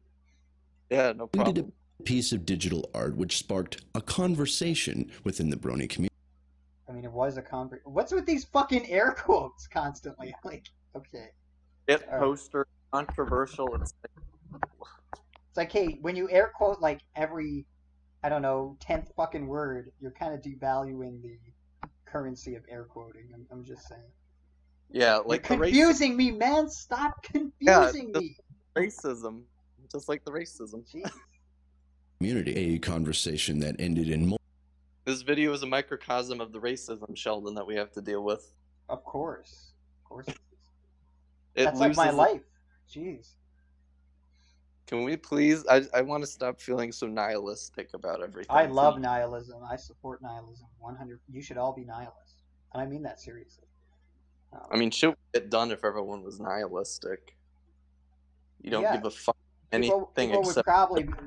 People would probably be a lot less. They would give much less of a shit about other people's differing opinions from you, I guess. But, because you'd understand that all opinions are really just evolutionarily derived, and yours isn't really better than mine. You know, there is no true meaning or truth to your opinion. It's just your feeling of the matter. Good for you, dude. Congratulations. You know, that's why I love moral nihilism. It makes me feel so much better about all my feelings. It's like there's really nothing that makes your feelings better than mine, dude. There really isn't. I mean, get fucked, you know, essentially. So it's a great weight off your shoulders. You know, you feel like you can breathe easy now. Everything's chill. Everything's cool. You know, I love it. More people should be that way. You'd reduce your maybe a lot of this depression and anxiety would be lifted if that happened. Who knows? Oh boy, suicide rate would definitely go down. Indeed. Maybe that's a bad thing though. I don't know. We could talk about that, but let's keep going. Several block lists, and even a My Little Pony show staffer weighing in on the controversy. The art in question? Is that Peter New that weighed in, or? Might have been. Oh my God! I met Amy New in a call today. Peter New's wife. Me and Jace raided the pony, the live pony convention that's happening right now, but on the internet, Pony World or some shit. Amy New's in there. Me and Jace are just in there fucking with people. She comes in the room and it's really funny. This will be really quick. On Twitter a few months ago, she was selling art and I thought it was bad and it wasn't worth the money, so I told her on Twitter and she didn't like that. So she retweeted that, and of course a bunch of people came to her defense, which I just thought was funny. I don't really care. But the thing is, they were buying her art in solidarity, right? So they were like, oh, this guy made fun of you. Well, I'm going to buy your art to spite him, and I really don't care how much art she sells, right? The point is, I just think your art isn't worth what you're offering to me, right? To me, it's not worth that. I don't care what anyone else thinks about it. But, you know, I pissed her off, basically, because I tweeted at her again after all that, and I said, yeah, am I going to get some royalties on that? I brought a lot of merchandise your way. I brought a lot of shekels your way. You know, you should give me a cut of that. You should be thanking me for that excellent marketing. So I reminded her today, and she didn't like that, and she banned me from the server. It was really funny. A depiction of Applejack dressed as a beautiful Applejack. She looks so nice here, doesn't she? Like perfection in every way. I don't know how much better Applejack could possibly look. I don't know about you. Colonel Sanders. Yeah. 19th century Southern slave owner, and zebras as... See, it's like the zebras look like something... They're dopey. They're like... One's really dopey because he's young, and one looks really, you know, he's struggling, and he looks kind of like a skinny nerd with his haircut, and then you have the other one here who looks tired with their eyes closed like they're exhausted, and they got these heavy apples on their back. And look, this guy's going to collapse, dude, on the right. He's going to fall right over. Got Bertha, Cleveland, and Tyrone. Exactly. Or I think Virginia is more of a black woman name. Latifah? LaFonda? No, LaFonda's, I'm thinking of Rainbow Dash Presents, but okay. Latifah. I would definitely agree. They look at it as something that, the guy who does, is it the mentally advanced series? I told you this. Oh yeah. It looks like Petarep's art, doesn't it? Yeah, it does. Absolutely. Yeah, it does. Very similar. Maybe that was an inspiration. Mm-hmm. A depiction of Applejack dressed as a 19th century Southern slave owner, and zebras as slaves. I would definitely agree that this art was intended to be bait, but I'm interesting. Okay. Biting down hard on that motherfucking shit. We'll talk about bait later. Now, there were the typical responses. Those who screeched that it was racist, therefore not a joke, and others who pissed their pants and cried about how it's just a joke, guys. You might be waiting for me to validate your personal opinion on the matter, but... Not really. Your personal opinions are kind of shit, but go on. Please understand that I am far too much of a milquetoast basic bitch to really take a stance with either side. Is it? So you're a pussy. Okay. Why are you making this video? Well, I think that was a joke. I don't really know. I can't. Well, I have autism, by the way, so I mean, I'm not detecting the humor here, if any. I'm confused, as it were. I feel like one of Archer's videos. It's like, where's the humor? Right. Well, like, the humor is in Archer's friend choice and sexual preferences, but not in the video. That's for sure. Like, is it stereotypical because like you put 100 people in a room and the two autists will know how to like find each other. So is it also stereotypical to assume that autists will laugh at the jokes made by other autists? Yes, it's a stereotype. No, if you say it's true on average or whatever the measure is, no, that is not a stereotype. You've left the realm of stereotypes, right? Because now you're talking about statistical group realities, and these are real. We measure them, and they are that way, right? If I measure the average behavior of a cat, are you going to tell me it's false? No, of course not. You're going to say that's applicable to the group cats, right? No, it's false, Sheldon, because my emotions are valid over facts. Right. Yeah. Same, bro. Same. Fuck your facts. My facts are better. Yeah, fuck That's actually Newton. true. I mean, all. Never mind. Fuck Einstein. Racism? Fuck Da Vinci. Fuck Madame Curie. She was a woman. She should have been making sandwiches. You know what I mean? You know what I'm saying? Too far? Nah, that's not too far. Or is it a joke? The answer is yes. You see, it is.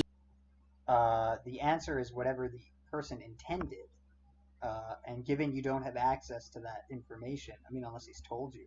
But that assumes what he told you is true because deception exists.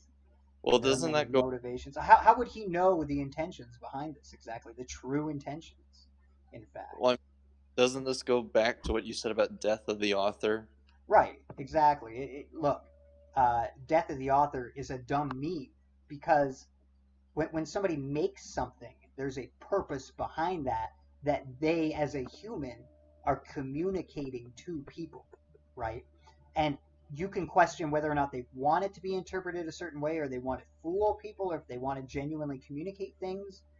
That all depends on what the person is trying to communicate. You cannot separate from a work of art what the artist intended, because that was part of the creation process. That's what gave it life initially. You remove that from the equation and you don't have the art anymore. It can't exist. So it's really a detachable part of it. And if you're talking about, whether or not something is a joke or whether or not it has real racial intentions behind it, racist intentions, I should say, behind it, or any intention, you have to know what the author intended. There's no way around this. You can't escape this problem, right? So to take any position other than, I don't know the true intent, I can theorize that it's these things based on this information, but I'm not 100% sure. To say anything other than that is a fallacy. You can't know it. I have no reason to take you on board based on my standards of logic and my standards of empiricism. You're just not making a convincing argument to me at that point. So that's a you problem at the end of the day, and it's a me problem too to some extent. But that's just how it is. So you can't do. I'm sure you agree with me. Oh no, I agree. If somebody were to read your Ruby thing that you've been working on diligently and hard and very passionately, the last few years, and were to just go, what he intends doesn't matter. I'm going to interpret it this way, and I'm going to say it is that way because of that. You'd be like, excuse me? What? That's not how this works, dude. You can't ignore the author. You can't pretend. You can pretend like the author doesn't exist, but it's just not the case. It's just not true, right? So I'm sure you wouldn't be happy about that. Maybe you wouldn't care. I mean, you know what I'm saying. In a scenario where you might care, you wouldn't like that, I'm sure. So the funny thing, Sheldon, is that the authors will actually ignore what they've intended with what they've written previously. It's actually sure, they can forget. They can consciously go, I don't wish to remember, or I don't wish to acknowledge it. Sure, yeah, absolutely. But their intention is still there in their mind, isn't it? Or it was still there at the inception of the art. There was an intention. And it might be lost to history, and that might be really sad, and that might be part of the justification for death of the author, which it is. Authors die. Oh my God, we might not be able to know. Oh no, what do we do? Right? This is part of the philosophy of death of the author, the motivation. Then fine, but that's just your rationalization. That's just your coping mechanism. But I don't really give a shit. That's just your dumb shit as far as I'm concerned. Lovecraft is certainly a perfect example of death of the author. Is like people still forget that most of his writing is based on his xenophobic, anti-Semitic views towards foreign. Right. Yeah. I just watched a Jonathan Bowden, who's a really good right-wing orator that died a few years ago. Brilliant man. I should link you some videos. He did a lecture on H.P. Lovecraft, and yeah, exactly. H.P. Lovecraft was very xenophobic and maybe even racist to an extent. And this did motivate a lot of his aesthetic and his writing and things of this nature.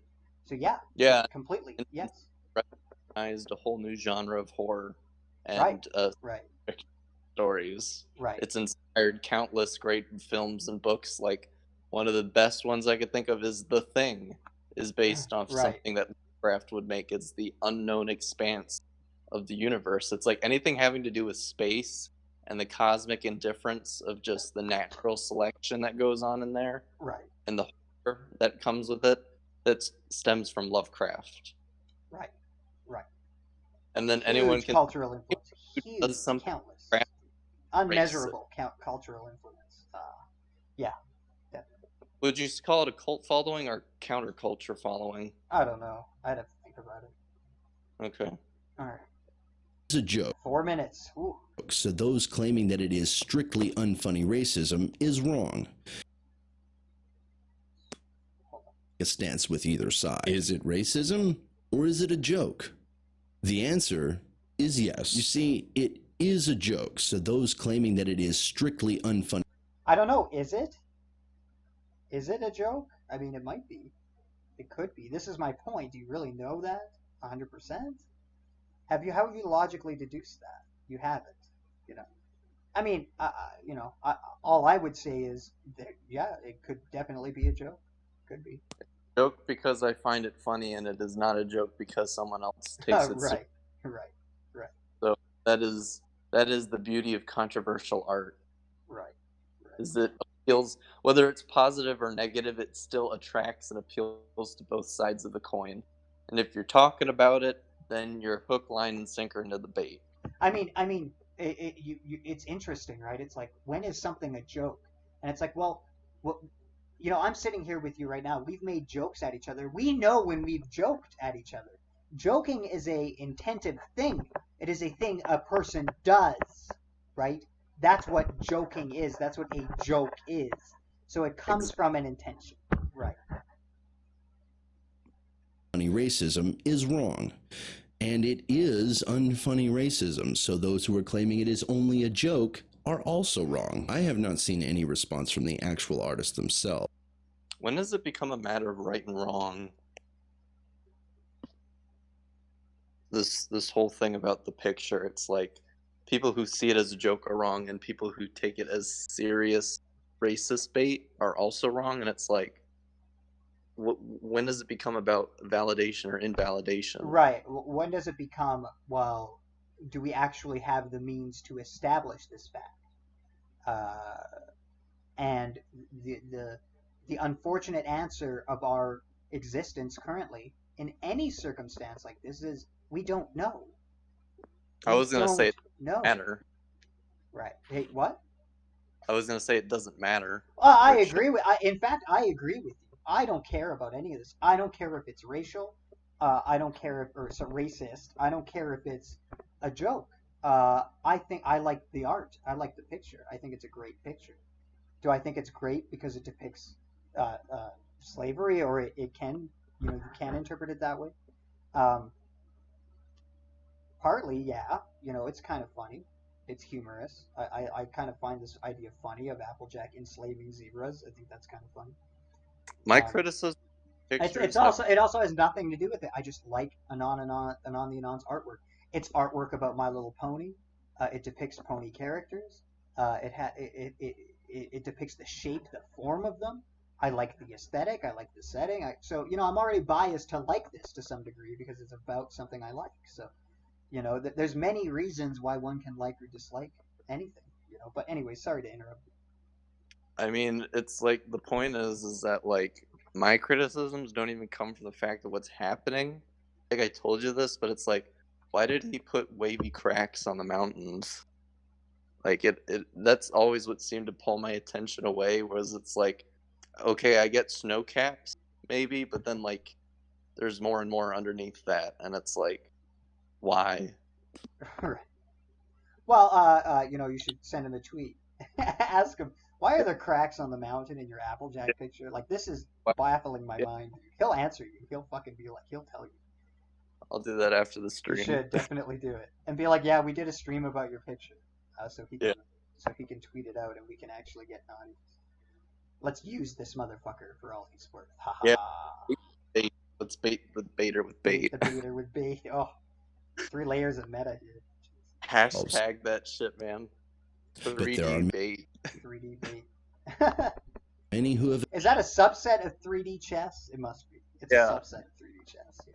attempted And failed to explain how this image isn't racist in any way. Well, the thing is, well, now he's making. Yeah. Well, you can give the criticism of, well, you're trying to prove a negative, but I actually think it's not fallacious to prove a negative. It's just that practically speaking, we can't really do it.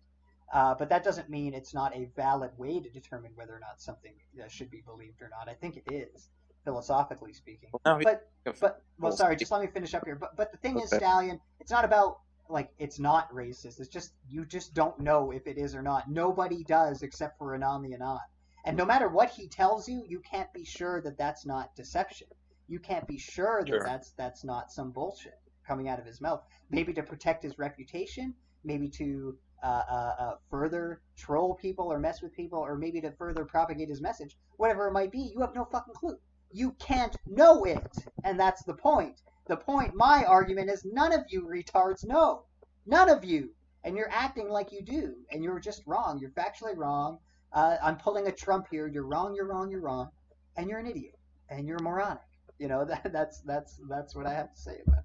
I feel like a broken record at this point, right? I mean, yeah, like, it's a matter of, like, the concept of whether or not you believe God exists, and it's like faith is, at the end of the day, is a value judgment, you know? Right. It's like, oh yeah, definitely.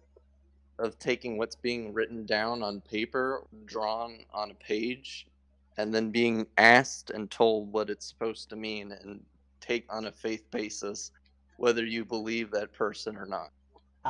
But the ultimate red pill is also your standard of evidence as a value judgment, isn't it? Well, I mean, it's all value judgments, isn't it? Well, sure, yeah, right. We could still manipulate those value judgments. Well, sure, and you know, the justification of science is essentially, okay, it's a value judgment, but look, it predicts things. So do you want it to highly predict things or not? And look, things are systems and states and system. I already said systems. Laws, like, you know, the laws of physics, they're stable throughout time. They're consistent. So we're gonna say that gravity exists because I can test it over and over again. And I can predict the motion of things, or I can predict the force of gravity and how it's going to act on an object. Thus, I'm going to file this under truth. I'm going to file this under valid prediction, empiricism, whatever it might be, however you want to semantically characterize these things. You know, but you don't have to value that. You don't have to say that's your standard of facts. You don't have to. And the reason you don't have to is because there's no way to really, objectively speaking, prove a fact. There's no way to do it. You're stuck in your mind. You're stuck in your perceptual system. You're stuck in this place. Now, that's not to say that I don't have a preference. I do, and I think it's a pretty high standard of factual and scientific preference. And I'm sure you do as well. I mean, we both sit here and comment on these videos using these axioms. That's what these are, really, at the end of the day, axioms. They're like Stallion Slaughter mentioned earlier. Facts and evidence are also an axiom. You know, so there's no escaping the axiom game. There's no getting out of it. And that's why it all comes down to power, my friend. Political power, social power. That's what this game is about, baby. And there's no escaping it. And it's beautiful, isn't it? Isn't evolution lovely? Well, I mean, the thing that I said about Anon is definitely a value judgment. About him making controversial artwork, you simply agree. Validates that judgment, but it doesn't validate it on a factual basis. Like, we could still say, empirically speaking, if the divide is 99 to 1%, that's still controversial, and that's applicable to any kind of art. Oh, sure, but definitely. I'd say more specifically, it's split down the middle, but the add-on that I want to put here is that you can make the judgment that Anon the Anon is good at picking up on trends, and that he can read the environment, read the room. He's much more perceptive. He knows Wootmaster's been going on about this shit. He knows that there's this side of Twitter that are constantly bitching about it, and it's been a drama in the fandom recently. Right? He can read all this and go, I know a way to get a shitload of tweets. I know a way to get a shitload of attention put up on me, which could benefit him in terms of his further allocation of resources in the future, his social status, things of all these things that we do. Essentially, the reason we do any of these things is for these kind of things, social status, rewards, sexual partners, all these fun evolutionary things. Yeah. Sure, we can call this thing, but I was about to say, what does it achieve? But like you already answered that question, so I'll be more specific. What does it achieve? Anything on the notion of this discussion about discriminating, segregating, calling out, and exclusivizing artists who create content, or not even create content, but just hold political values that I'm assuming the majority is against? I don't know. I would tilt in that direction too. Yeah. Sure. Sure. Majority speaking is against, and I think now this is me making a value judgment. It's pointless because this creation of this artwork essentially solves nothing. Now, I mean, there was no positive or just outcome in general for Anon the Anon. I'm saying more in terms of the discussion of what's happening in the community. And ultimately, my value judgment is it's pointless. Right. You see no benefit coming out of this whole thing, basically. You see no good, or good that's worth it existing, or, like any good that has come out of this, which I'm sure you could sit here and figure out something. That's not good enough for you. That doesn't warrant the existence of it all, right? That's what you're saying? I'm saying that the artwork is a microcosm within the macrocosm of this schism. And that the microcosm... Right, okay. And the macrocosm, or even the microcosm of that microcosm is the discussion around the artwork to the greater macrocosm of this division. This moral problem about racism. And it's like... I think I wanted to say this earlier in the beginning, but it's like, where were you people like 5 years ago on this discussion? It's like, why? Is it just because like this is a Brony Renaissance, but instead of Renaissance we have a crusade? Well, I guess it's kind of like when people say to us, "Why do you target that person? There's any other person you could have targeted. Why didn't you target somebody similar 8 years ago, 5 years ago?" It's like, well, look, they were in my direction. They were in my environment immediately. I had an opinion about it, and that's really it. That's all there is to it. So I don't know. I'm going to be a little bit more gracious than that, but surely that's possible. Surely you could make that criticism if it's applicable. Definitely. Well, I'm not calling Maidism or whatever that guy is. His name's Maid, right? Oh, Maid. Yeah. I'm not calling Maidism on this. Cuck! He's avoided for 3 years and then cucks out because of Peter New. What Peter New had to say, because he said, my motivation for calling out Wupcake and bringing up this thing that happened 3 years ago is because Peter New was talking about it. Peter New responded. Oh my god. Yup, was talking about my talentless nobody, basically. You're right. Like, who cares? And it's like, it spurred me on to do that, and I'm like, okay. Right. Why, okay, that's like Anthony level starfuckery, right? I mean, Anthony, especially back in the day, not so much anymore, I would say. At least it doesn't come up as often. But back in the day, Anthony was like, any chance he would get to talk to somebody, reasonably more popular than him, everything else was put on the back burner. He would throw you under the bus if need be, to keep in their good graces, and to an extent. I'm not saying he would totally do that, but he's more likely to do it than I would be. Do you want to hear Hawk's response?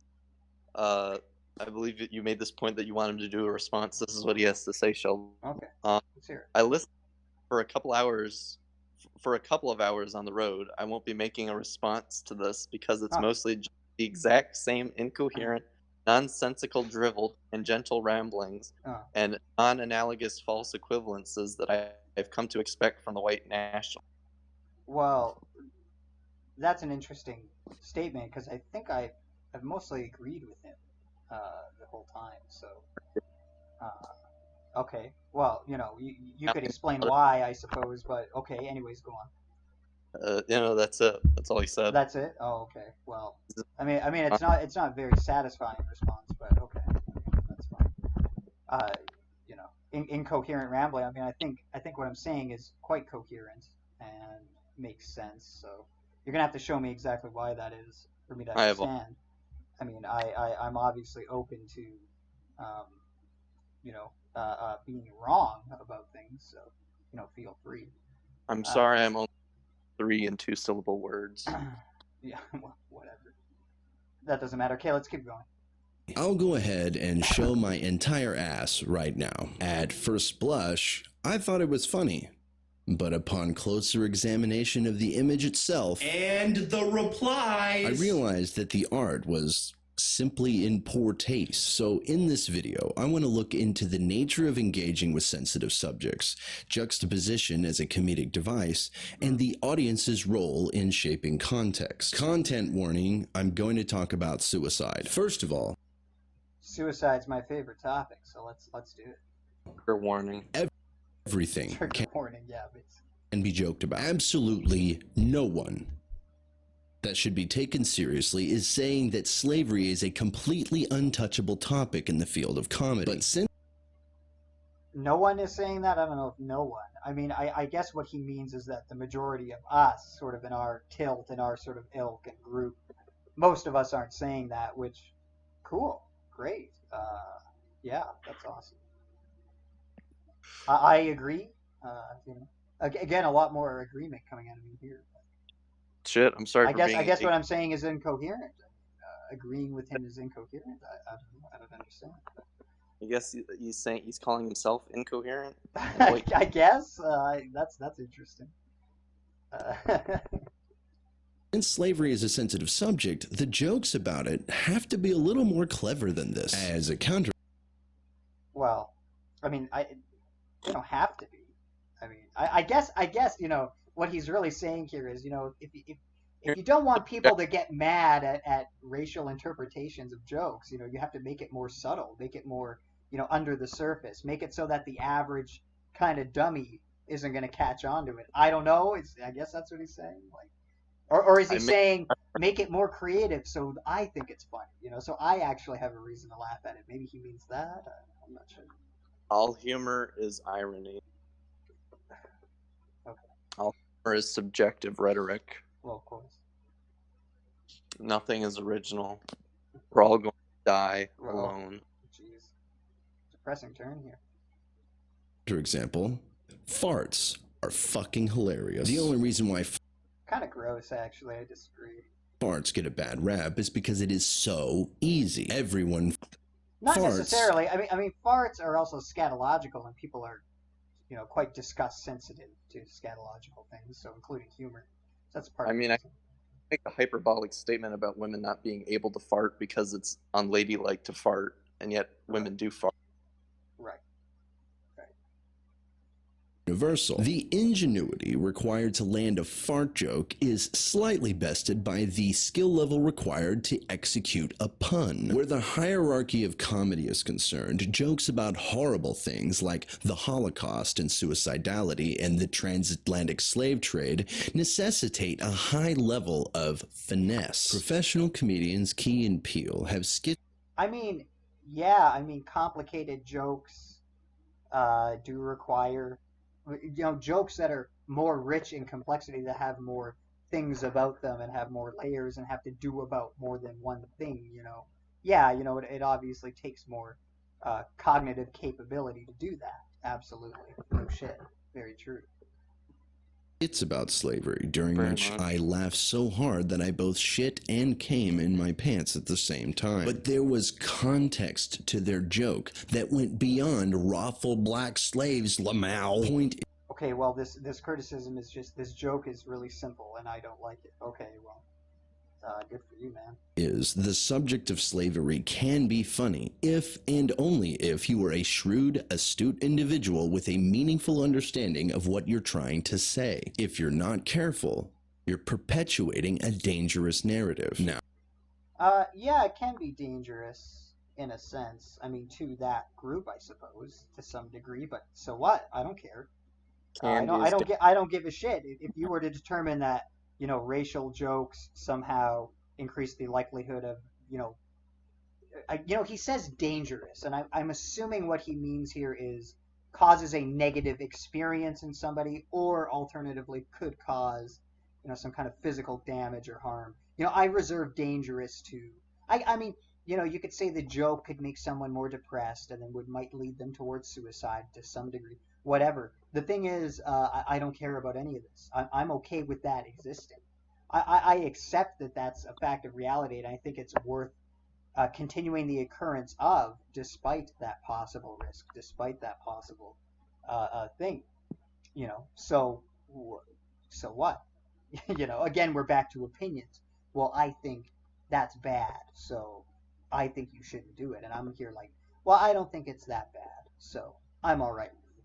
What are you going to do about I it? always cite the court case, Sheldon, that you can tell someone to kill themselves online, just so long as you don't encourage them to kill themselves with preconceived knowledge that they're about to kill themselves. Yeah, sure. Um, I'm just a cold bastard. What can I say? I don't know. Cold as ice. Cold as ice. Ice, baby. Ice, baby. Now, I recognize that there are some people who will never agree that the subject of slavery can be funny. Those people will be upset no matter how delicately you approach the subject. True. That is the risk you take when you make light of a sensitive subject. Very true. But that certainly doesn't mean that we should abandon all decency and just go full retard. Who is saying to abandon all decency and go full retard? I guess what he really means here, which he's poorly articulating, is that it doesn't mean we should act in that particular way, because I think it's indecent, I think it's disrespectful, and I think we should avoid that. That's really what he's saying here. And again, who cares? Perhaps the benefits of being more racialized, more racist, perhaps there are benefits to this that would do some groups better than others, and perhaps those people are advocating for that, and why would they listen to you? Why would they care about this criticism? They wouldn't. Which is why you're really bad at debating white nationalists or arguing against their racial preferences, because really at the end of the day, none of this will change their affirmation and their care for their people and their priority. This is why you can never beat us. You can never truly win. The only way you can actually do this is by overpowering us, and that's currently the struggle we're in the West right now, is that there are groups like me, and there are groups that are very similar to me with many degrees of overlap, some fewer, some more so, that are sympathetic to my side, and we're really in a political war at this point. And that's what it will be, and we'll see who comes out victorious. It's going to be us or you.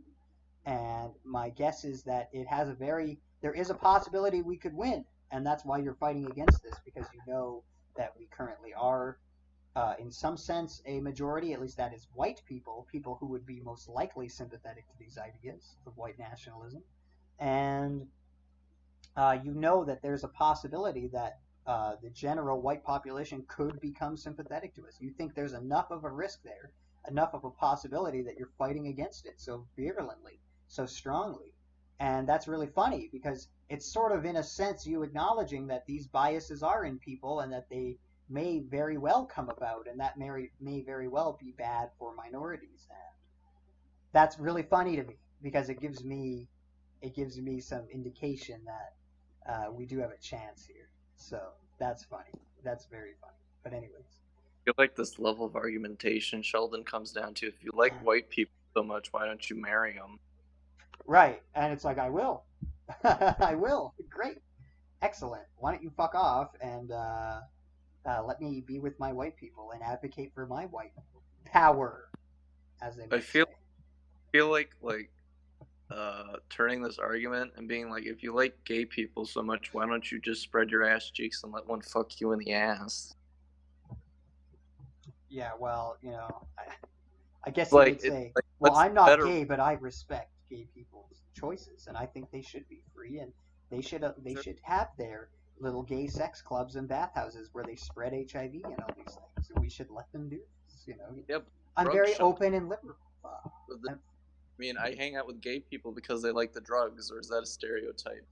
That's why one of my best friends in high school was gay, actually. Or he started as bi, then he said he was gay. But anyways, the point being, he hung out with a lot of gay people who I actually didn't like they were fucking annoying and obnoxious. But they did give me drugs, and they did, buy me alcohol, and in exchange, I humored them, and I had some enjoyable times with them.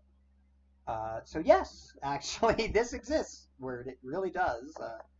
Yes, gay people like drugs and they're happy to give you drugs. So excellent, very good, very good reason to be friends with gay people if that's your thing. Yeah. So, do you want to put a stop here? It's getting late for me. Oh well, okay, we can put a stop here. Do you want to resume next week, or do you want to resume this tomorrow and just shit You it want out? to zoom it tomorrow? Or should we just call it quits here, given he's not going to respond or anything? I mean, is there really a point beyond this so far to respond to the rest of it? Can you summarize it accurately, quickly, and we can maybe give our final thoughts? Or what would you prefer? I mean, it's your shit and your channel. I don't mean to impose or anything. Yeah, no, I get it. I'm trying to call back to what he said afterwards because I do know I told you this before. He brought up the whole like inability for people who fall under the political spectrum to not be as subtle about their belief, where it's like, well, you imply subtlety, but maybe it's just they don't believe in that, and just that Right, you're right, that proper right, humor requires more subtlety and creativity behind it. I'm not going to say that it's being direct or it's being indirect about it. It's a right. pretty direct supposition to where someone who could call racism uh, about like instill racist values or feelings of racism towards this picture and feel valid about it. I won't argue that. Right. No, definitely. I Yeah. favor in terms of it being racist mostly out of ego because it's like I feel like I could make a more better argument as to why it's racist on an artistic level than anyone else. Right. Right. That was it, and Okay. that's perfectly subjective value judgment. It's like Yeah, I mean, it's more of this. That's what all these arguments really boil down to at the end of the day is some kind of differing value judgments. I was gonna say ego, Ego, definitely. yeah, yeah, oh yeah. Well, ego is definitely involved in that. It has to be necessarily. So, yeah, yeah. A world without egos, Sheldon. Can you imagine? That would be a terrible world. Fucked. God, I would Yeah. probably hate people more than I currently do. So, yeah. Anyways, I know we're How much joking. do you hate Sheldon? Huh? How much do you hate your average man? How much? Well, I don't know. I mean, like How what's the metric here? Like, how am I much? measuring this hatred? How much of the human race are you disappointed with? Like Oh well. I you mean, would you given sad. given given given I'm pretty divergent, right? So my thoughts and feelings and preferences aren't the average or the norm. Like, okay, I don't really know. Actually, I couldn't make a claim to that statistically speaking, but I would say that certain parts of me that I value are divergent to the degree as to where I can't relate to a lot of people and I don't really share their feelings and emotions on things. And so But I put this in a context. dude, I would be really happy with a small group of friends, some selection of women, one Sure. that I eventually choose and have a family with, and a little community, and I'd be satisfied with that. I would not hate that. I would. Sure. I do like people. To an extent, I am human. I do have social desires and needs and things of this nature, and closeness and all these kind of things. It's just that I don't need them as much as other people. I don't appreciate them as much. I don't need them as much, and I don't value them as much. Frankly, I like to be alone most of the time, but that's because of the way I am. That's my brain. That's my strategy. That's my natural proclivity. I can't do anything about it. I've always been that way, right? So, Right. you know, and that's really fine as far as I'm concerned. I'm all right with people being anyway, essentially. That's the thing. I'm okay with people being certain ways. I'm just not okay with certain actions levied against me. That's where I draw the line. That's really a consequentialist sort of moral view.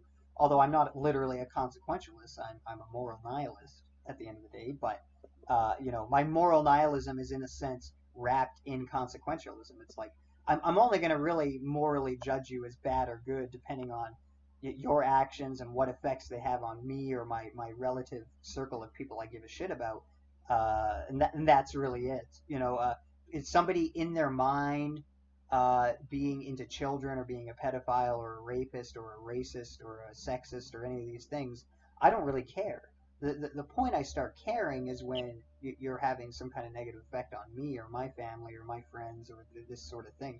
It's very selfish in a way. It's very close, but I think it's an accurate view of a lot of people's feelings. So, yeah, that's kind of why am I even talking about this? Let's wrap this up.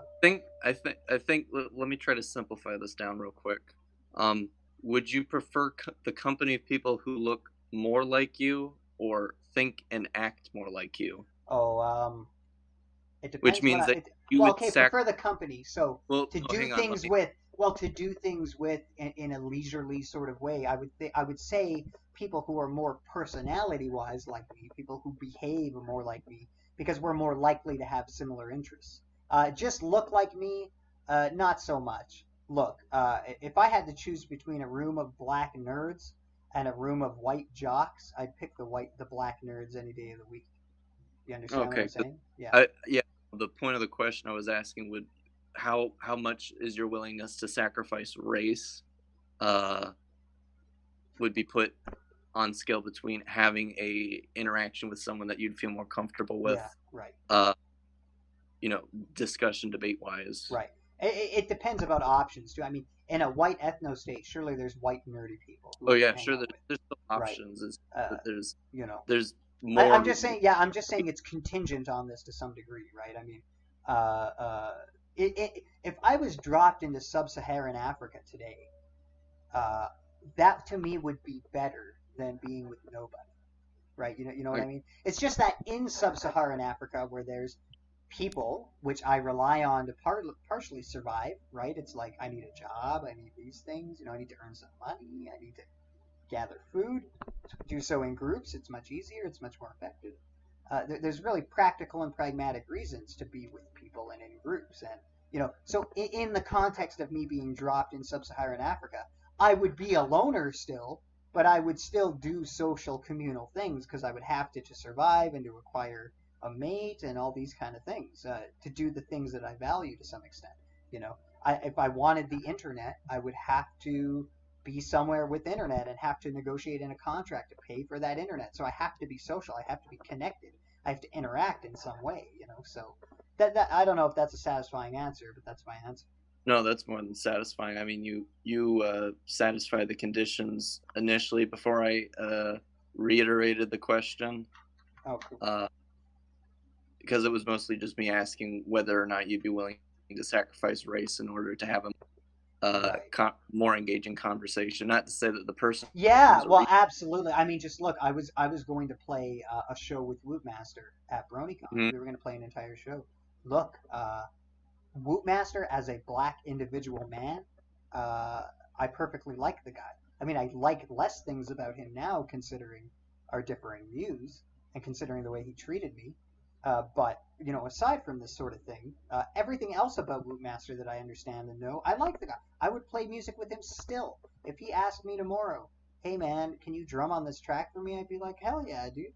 No bad blood. I don't really care." You know, it's like I can still be friends with you even if you hate my political views and you want, you know, which means you hate a part of me. I understand what that means, but that's fine. I hate things about you too. We all hate or dislike certain things about each other. It's fine. That's allowed. That's normal. It's just that I'm willing to and not worry about it. He could be a black supremacist nationalist for all I care. That doesn't mean we can't play music together. That doesn't mean we can't do things individually, because these political positions are really They're group based, they're societal based, they're state based, they're nation based, they're government based. They're not necessarily individual interaction based, although they can be, but not always, right? So, in my case, I'm quite chill. Look, I grew up in Canada around many different people of different ethnicities and races. I can get along with them all fine. I don't walk up to a Muslim guy and think, "Oh, gross, a Muslim." I mean, sometimes I do, but sometimes I don't. Sometimes I might initiate that interaction. And I might go, this guy's a Muslim. I might feel a little weird about it. But then you get talking to them and you get to know them and you see really similarities in each other, and then you can kind of appreciate that and you feel closer to them. In fact, I mean, one of my best friends is from El Salvador. His name's Eric, and this guy's like a brother to me. Ever since we were little kids, we were best of friends. This guy's very racially not me. He's not my people. He's not my lineage, my history, my group. But at the same time, I have more of an affinity for this guy than I have for some random white guy on the street because I don't know that person. I'm not familiar with them. I don't recognize similarities in them, only to the extent that we seem to have more genes in common. But aside from that, that's kind of, that tells me some things, that gives me some information, but that information might not be more valuable than my friend Eric. So, Right. yeah, this is simple shit to me, and this is shit that they can't seem to understand. They seem to think that there's some kind of contradiction here, that there's some kind of inherent asymmetry, when there really exists none. There is no asymmetry. There is no contradiction. You're just, Right. I don't know. You're just stupid. I don't know. I don't know how else to criticize you. You're just not. Your brain does not acquire the concept, and you don't file it as being accurate for whatever reason. Which, fine, whatever. And at the same time, I'm not upset about the Wootmaster thing. Not anymore, at least. I was a little bit, because I did spend like a total time working on these songs, probably 3 weeks in hours, right? I mean, I learned like 10 songs, and I learned them perfectly.